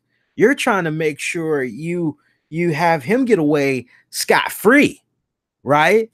Whereas Colt Cobana, yeah, it makes all the sense in the world. You want to have Colt keep Punk's lawyer representation. You know why? Because if Colt were to go out and had gotten his own lawyer, Colt probably would have taken the advice of his lawyer, which would have been, hey, man, look, I think honestly, we can probably settle this. We could probably get away with just shelling out a couple of 100K or 250K or whatever. We could work out some type of flex payment or whatever. But you know what, man? Let's just put this behind us. Let's keep it moving along. He probably could have worked out some type of a deal. And I think Punk and Punk's lawyers did not want to do that. So they tried to stonewall Cobana, quite honestly. That's what I feel had came about. And then all of a sudden, they just decide, okay, you know what? Yeah, and so one time Colt tries to do it, and they're like, no. Then Colt tries to do it a second time, and they're like, no. And then eventually he goes and finally gets his own representation. See, what this is going to boil down to, guys, is even though ultimately Colt had got his own lawyer, what this is going to boil down to is the arrangements that were made. Does that still apply? Does it transfer over legally over to the new lawyer that Colt Cobana had representing him for this case? That's what this is about. And that's where it kind of gets a little bit murky, because on the one hand, depending on the language, the terminology, and everything that was signed, if I were to say to you, hey, Courtney, hey, Mark, for as long as you're with my company, Infinity One Productions, you're going to have free healthcare coverage, and you're going to have paid sick time and paid vacation leave. Okay, well, all right, great. That's if you stay with my company and you work full time. Okay, cool. Now, let's say a couple of months down the road, I say, hey, I can no longer have you guys working for me full time. You guys will still be working here, but you're now going to be working part time. And it could be a situation where a lot of times I may call you as I see fit, where I need help. So it's not even a guarantee that you're even going to be working a part-time schedule. You're kind of like almost on call. Okay, all right. Well, I still have my health coverage. I still have the paid vacation. No, no, no, no, no. So it's kind of like, well, wait a minute. You said so. See, I'm curious about the wording of the contract. That might have been a little bit of a bad analogy, but you guys kind of get the point that I'm making. It's all about the language in the contract, right? So, just right now, just off of what we have, it's not really enough. I need a little bit more. You know, I'm kind of reminded of something that went down with me many, many, many, many years ago. I remember the very first place that I had got. I ended up sharing a 1 bedroom, 2 bedroom, 3 bedroom, a 3 bedroom, 3 bedroom, 3 bathroom townhome. And I remember I went in and there was this nice guy that was the head of the household for this place. He was a saxophone player. Man, he knew how to play. He could play. And I remember when I had moved in there, I was like, oh, this is going to be awesome. I was like 21 at the time. So I'm like 21. I'm juggling 2 jobs. I'm in college and I'm just enjoying the hell out of life. Okay. And I remember several months had went by and me and the other roommate, we kind of realized that this roommate of ours, the head of the household, he was bad. I mean, he was taking our money and he wasn't even taking it to the rental office. We would give him meter cash. I would give him a check so I could keep a receipt of everything that was going on. My mama raised me better than that, so I was smart like that. And I remember there was 3 consecutive months where we had like an eviction notice on our door unless we had paid the outstanding balance. And we're like, oh, hell is going on? And we went to go talk to this guy. We're like, what the hell, man? I was like, we gave you the money on blah, blah, blah. What's going on? There's like no excuses. And so me and the other roommate, we came up with a game plan. And we were like, okay, you know what? From here on out, we're just going to take our portion of the rent to the rental office themselves. And he's going to be responsible for paying his own portion. That's how that goes. Okay. And so eventually me and the roommate, we decided, okay, you know what? We need to just vote this guy out. We need to tell him he needs to roll out because he's hurting our credit. And it's obvious that he can't afford living here. Because this went down for like, I would say 6 consecutive months that we were there. And it was like, enough is enough. And we told him, we said, look, either you move out or we both move out here at the same time. And you're going to be SOL, buddy. So eventually he moves out, right? Stay with me now because this connects very well to the whole Punk and Cabana thing. Stay with me. So eventually we bring in a new roommate and all that. Things were good. Eventually I decide I wanted to move out. Now I had grew very disgruntled towards the end because I was trying to bring my best friend in there. And I knew if I had her in there, good steady hand, paying her portion of the bills on time, workaholic like me, we were going to be all right. One room, oh, I was promised the master bedroom. It's my turn. I'm going.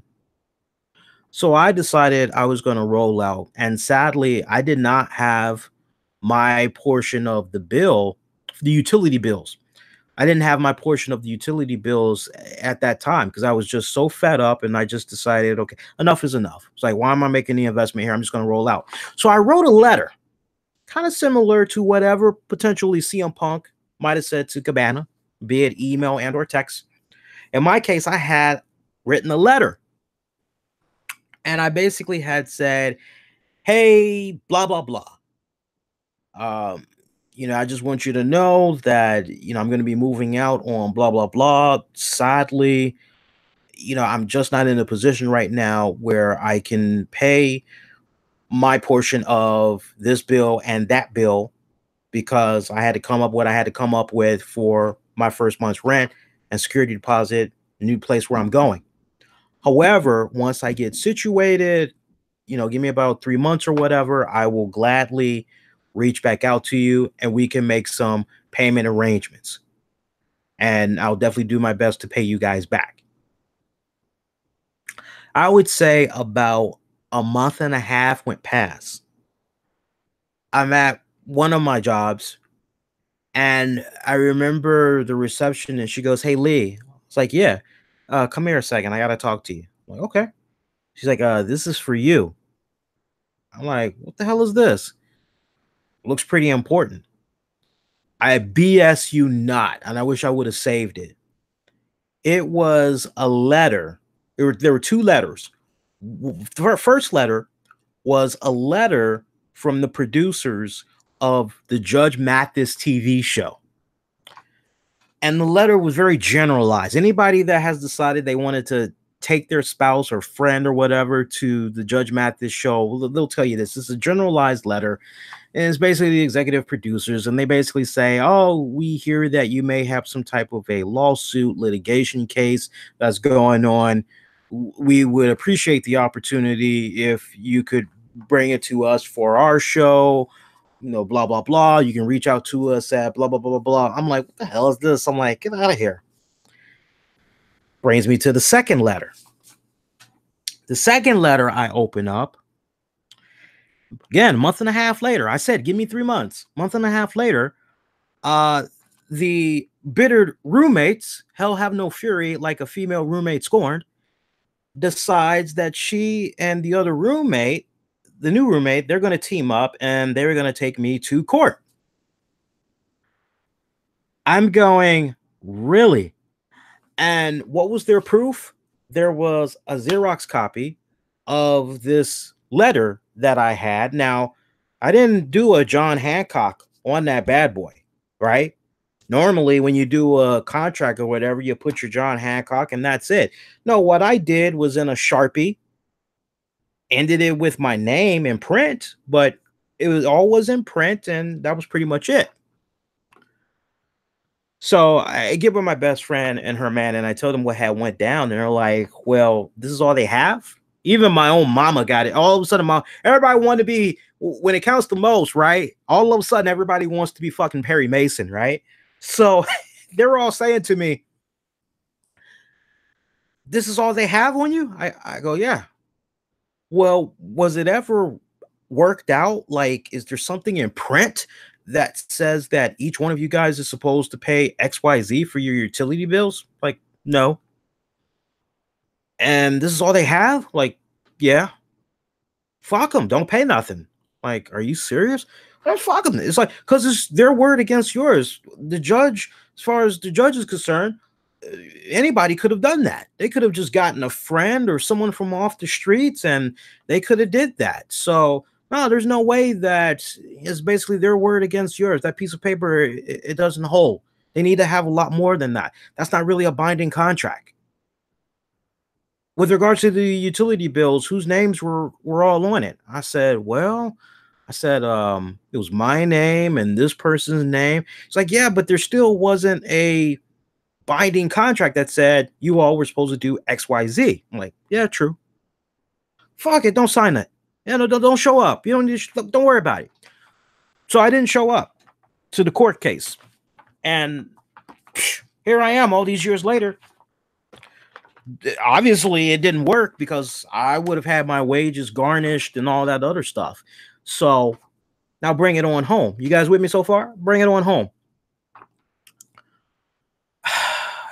It could be as clear cut as that. And it could be a situation where, in the case of Colt Cobana, Colt, sorry, buddy, you ain't really got enough, brother. Case dismissed. And that's even wasting more of court's time because you got to pay those legal fees, all that jive, right? Okay. I'm like this though, man. This is where it really comes from a moral standpoint.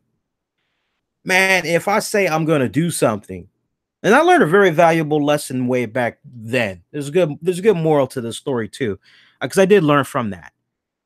I learned how jaded some people can be, and then I learned a bit more on, you know, if I say I'm going to do something, I'm going to do it.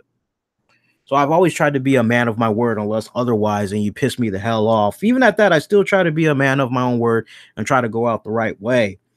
Unless you just really, really get on my damn nerves. But if you said you're going to do something for somebody,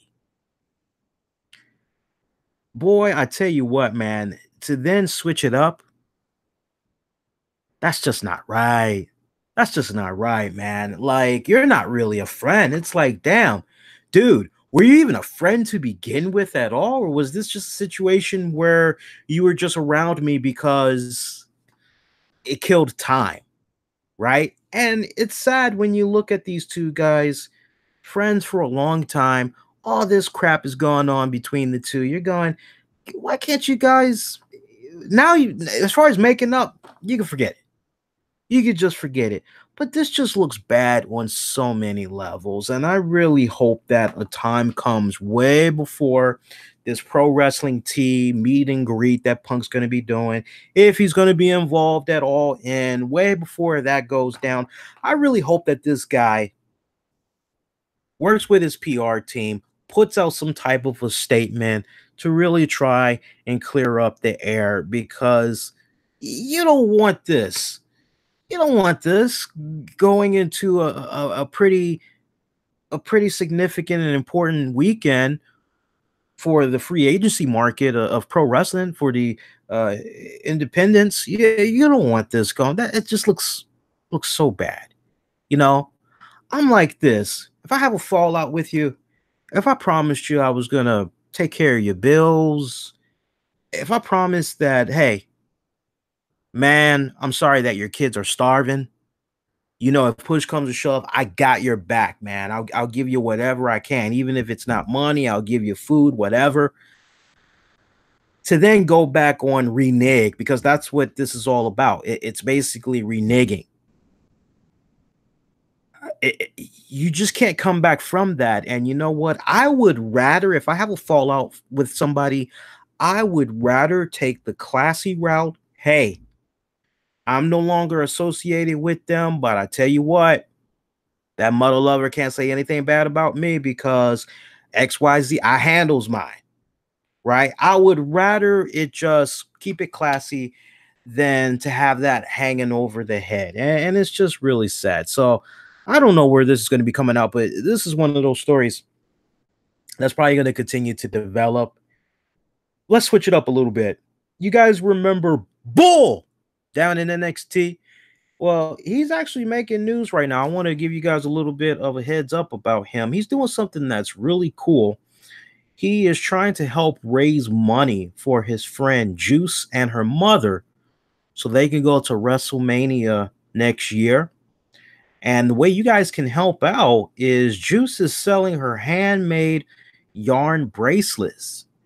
Yeah, she's making, and it's really good yarn bracelets from what I see. Really awesome designs. Looks like if you buy these bracelets, it will basically help fund their trip. And if you guys are interested, I'll have this in the episode description once I get done streaming. Go to bulljames.bigcartel.com. That's bulljames.bigcartel.com. You guys remember him now? Bull Dempsey? Bull! Sometimes I used to, when I hear his theme song, I used to go, Bull! And I go, Bull! You know? But no, go to bulljames.bigcartel.com. One more time, bulljames.bigcartel.com. Purchase a bracelet, and 100% of all of those funds accumulated will go towards that trip. Now, I don't want you guys going, oh man, but trust me, when you see Juice, Juice is definitely a person with mental disability, special needs person. So I normally wouldn't even be like, hey, help, but and there's video footage, proof, and all that. So, if you're able to give, bless your kind hearts. And if you're not able to give, you can do the next best thing. share that. Share it with a friend, share it with a family member. If you go to church or whatever, you know, talk about it, share it that way. I'm sure people would definitely appreciate that. Zelina Vega had recently took to social media. For you guys that maybe are fantasizing about possibly maybe one day having a rendezvous with Zelina Vega, you may have a shot. You may. I use that term very lightly, very lightly. You may have a shot because she took to social media last week to clarify on the relationship between she and Austin Aries. She, as you guys know, they worked together for a handful of years, almost 5 years. And it had got so serious that Austin Aries had gave Zelina a promise ring a couple of years ago. And she had this to say on Twitter. I'm only going to say this once. We are not together and have not been together for a very long time. We were certainly never married or engaged.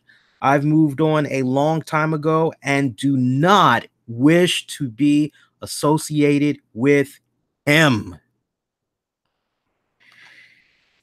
That's pretty goddamn powerful stuff right there. Can we just go over that again?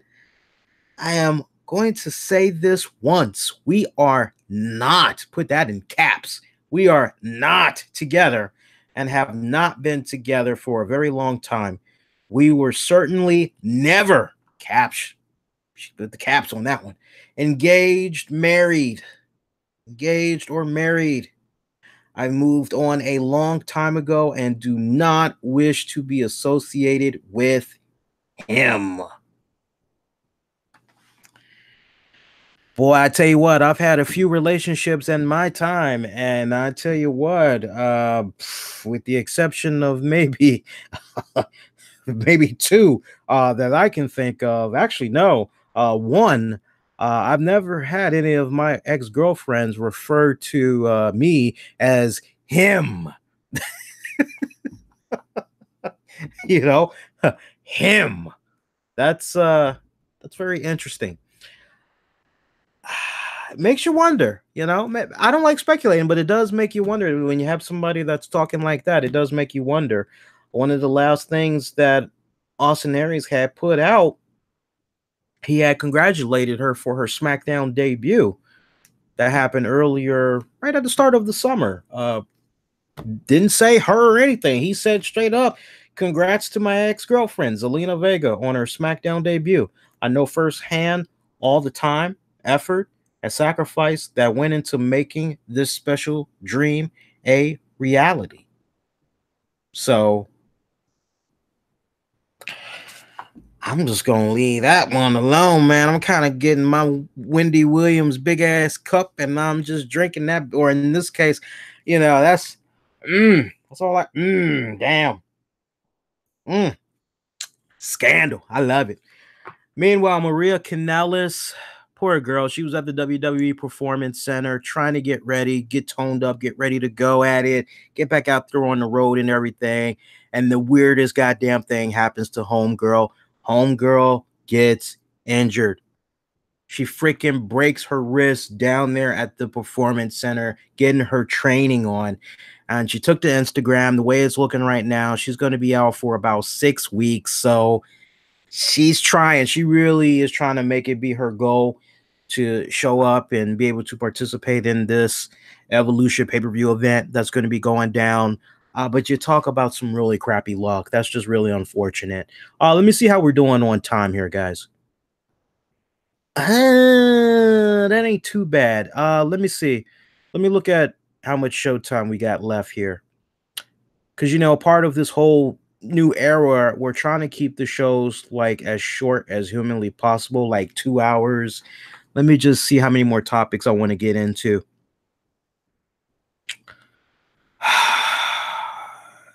I tell you what, let's do this because I'm looking at the show notes here.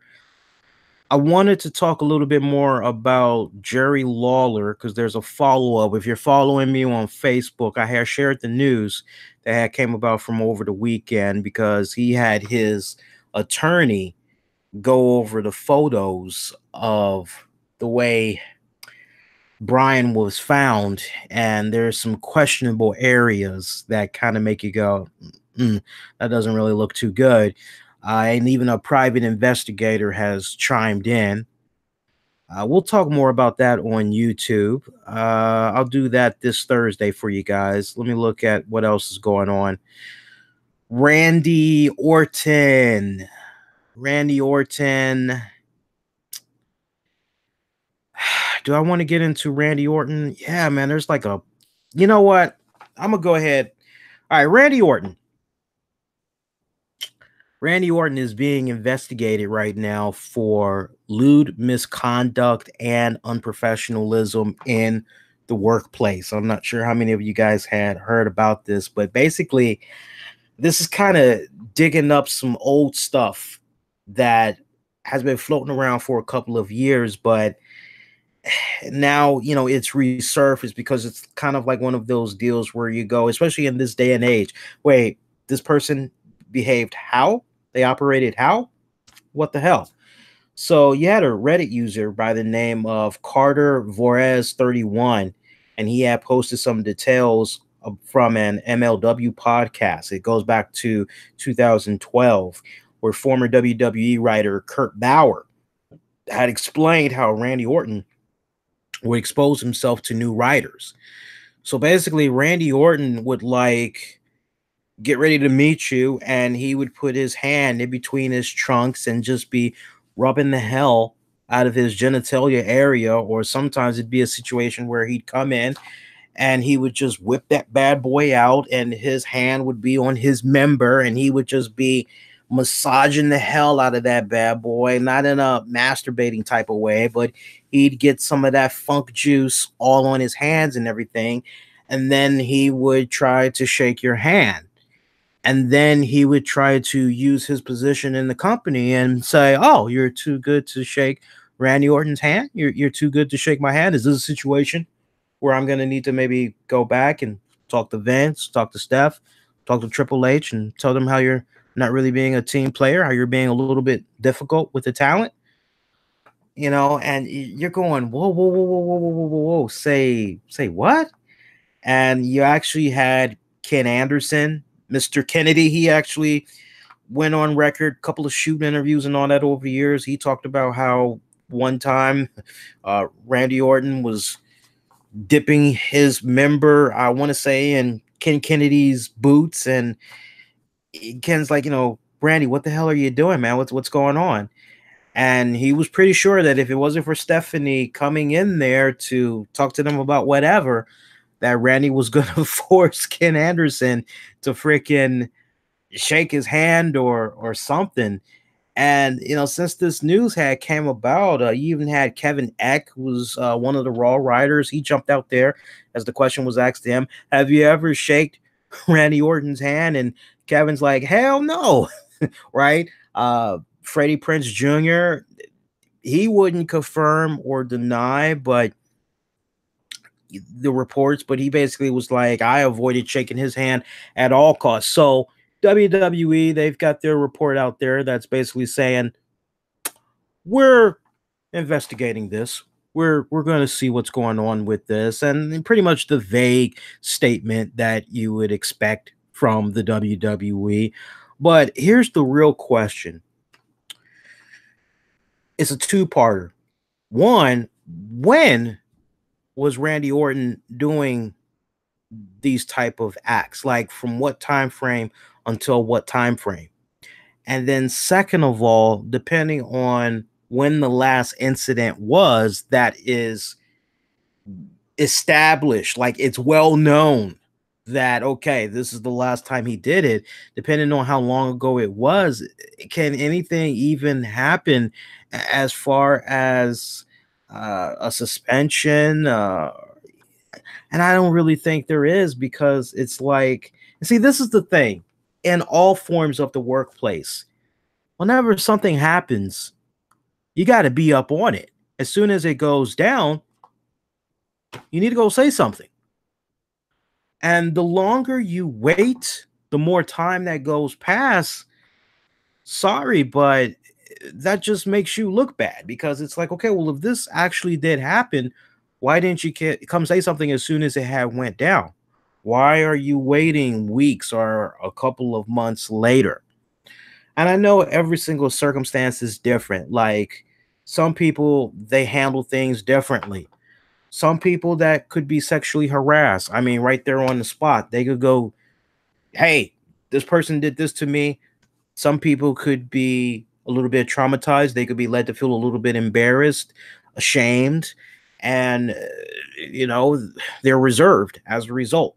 They're very quiet, they're very shy, and they fear for what could happen to them, their position in the company. So you kind of have that going on a little bit. Only after they leave does one maybe find their competence and all that, right? But in this case, I just don't know, guys. I mean, I would like to believe that there is something there, but I know everybody's kind of looking at this and they're going, hey, with the whole Me Too movement, and how there needs to be good, proper work ethic in the workplace now more than ever.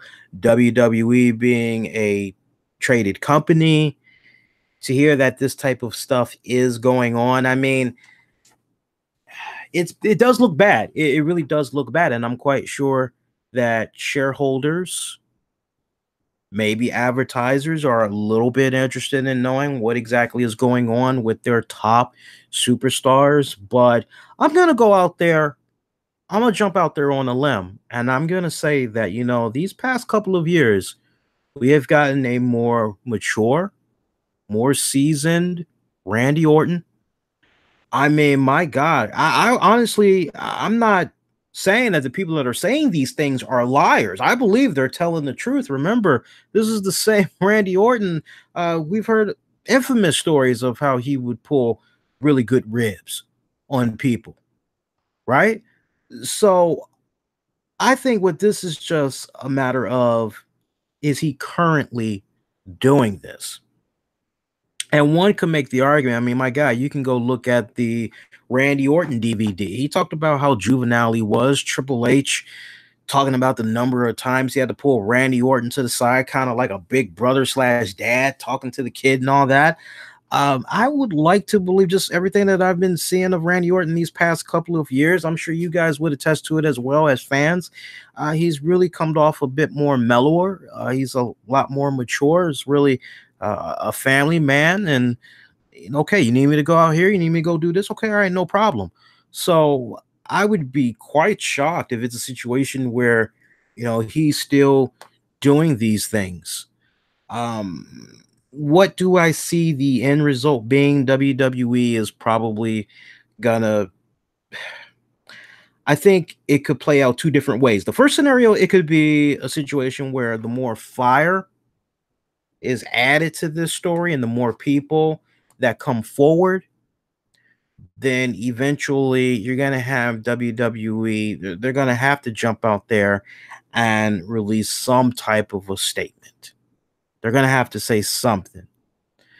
And I think ultimately, no matter what the end result is going to be, whether they're legitimately able to find something or not, I think the end result is ultimately going to be, well, after a careful investigation, we found that some of these incidents that were in question did not happen at. I think what's going to be established is the 5 W's: who, what, when, where, why. And depending on the number of people that may have seen Randy operating this way, it's kind of a situation where it's he said, she said. All right, well, do we have definitive proof? If it's a situation where it could turn into a scenario like Bill DeMott, it has legs like that, something could possibly happen. But honestly, I don't think anything's going to happen. And I think everybody's just tripping, mainly because of this new age that we're in. It's kind of like what's going on with James Gunn. Oh, look at these photos of him at this party. This party was kind of representing pedophilia. He's a pedophile. And it's kind of like, that's your proof.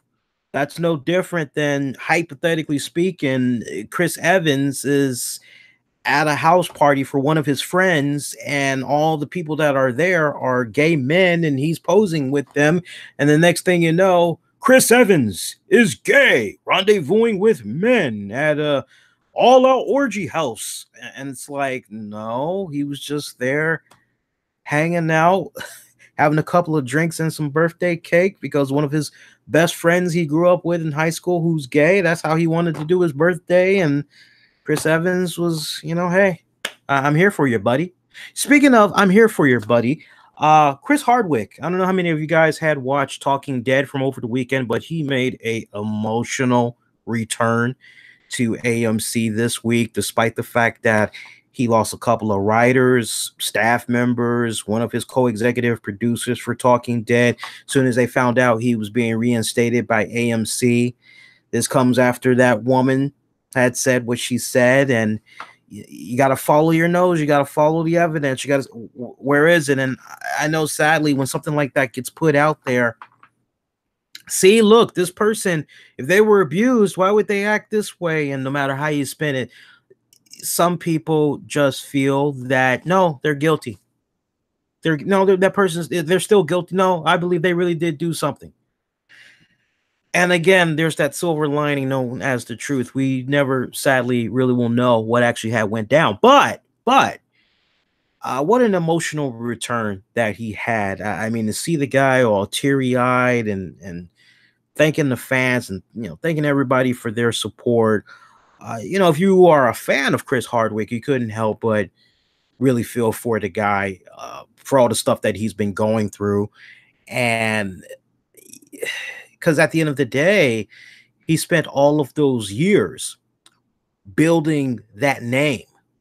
That name of his in his face, that's a brand. So NBC, he was just a guest judge on America's Got Talent.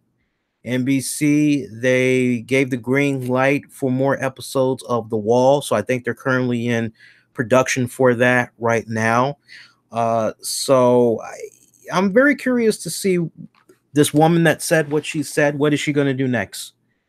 Because honestly, and I've yet to see a very valid argument, which is, well, if you really were in this abusive relationship and you have an opportunity to go run and be born free, why would you continue endless text messages over a series of months begging this person to take you back? That just does not make sense. And see, this is what makes me different from other people that are talking about this. I have lived in a household firsthand where I have seen with my own two eyes someone I love be physically and verbally abused. So I know all the signs, and I know how one operates when they're finally in a position where they can get away from someone that is being physically and verbally abusive to them. I've seen it with my own two eyes.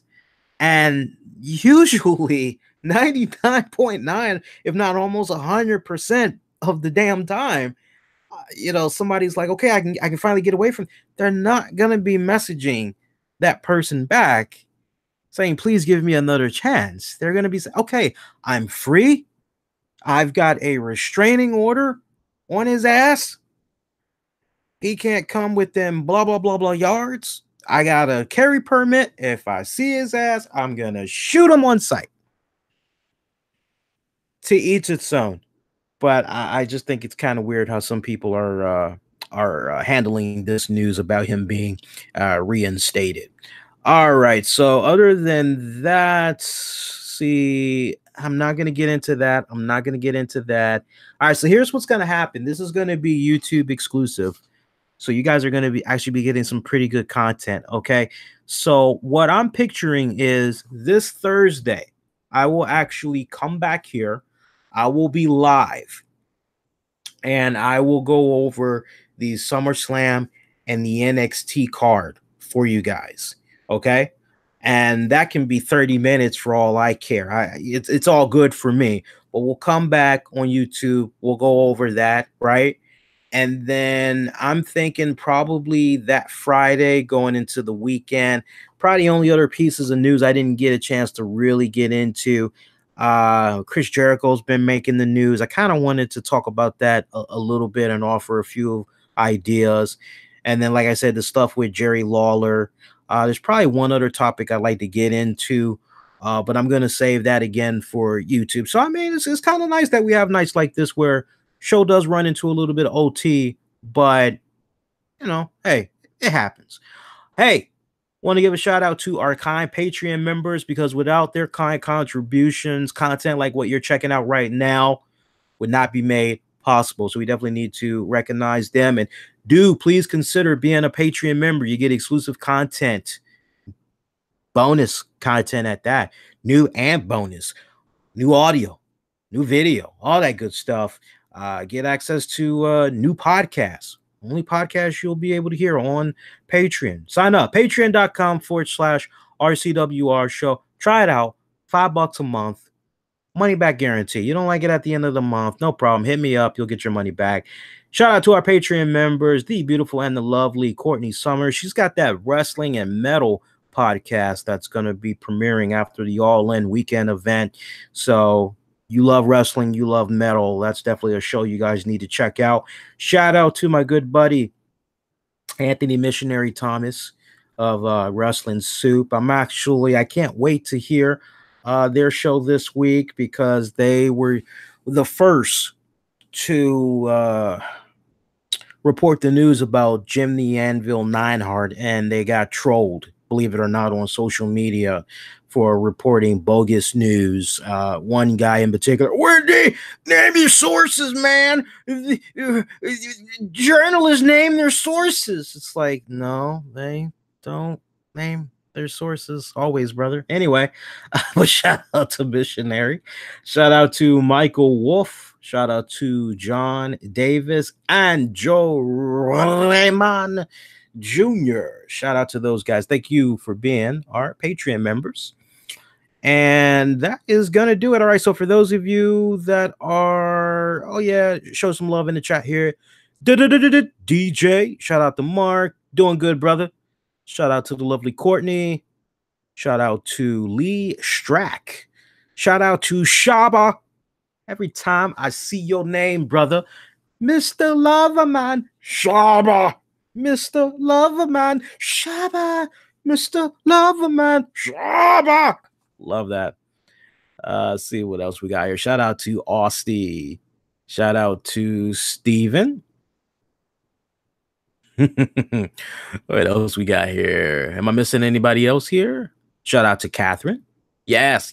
Rest in peace, Jim the Anvil. Yes, for sure, Mark. For sure, Shaba. Rest in peace. I did say shout out to Catherine. Yes, shout out to Catherine. Shout out to Jameson. Am I missing anybody else here? Let's see here.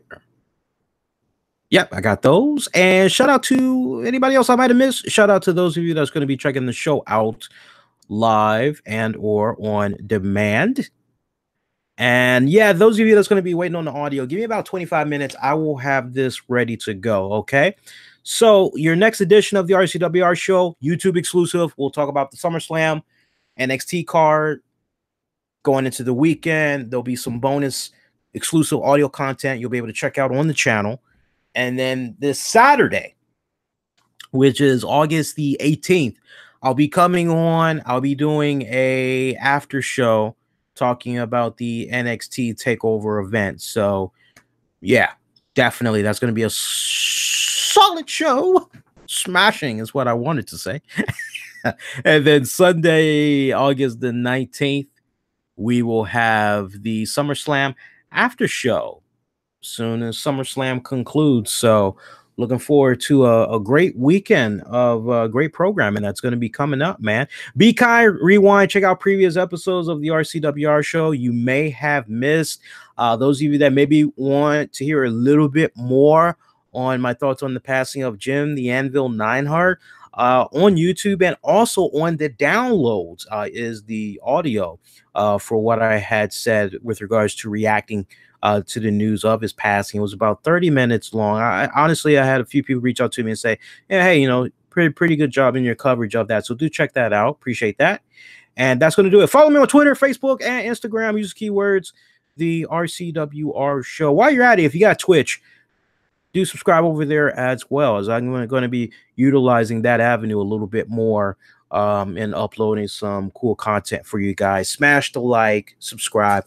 Until I see and hear from you guys next go round, I'm definitely wishing all of y'all to be safe. Most importantly, be kind to one another. May the good news be yours. Y'all do take care.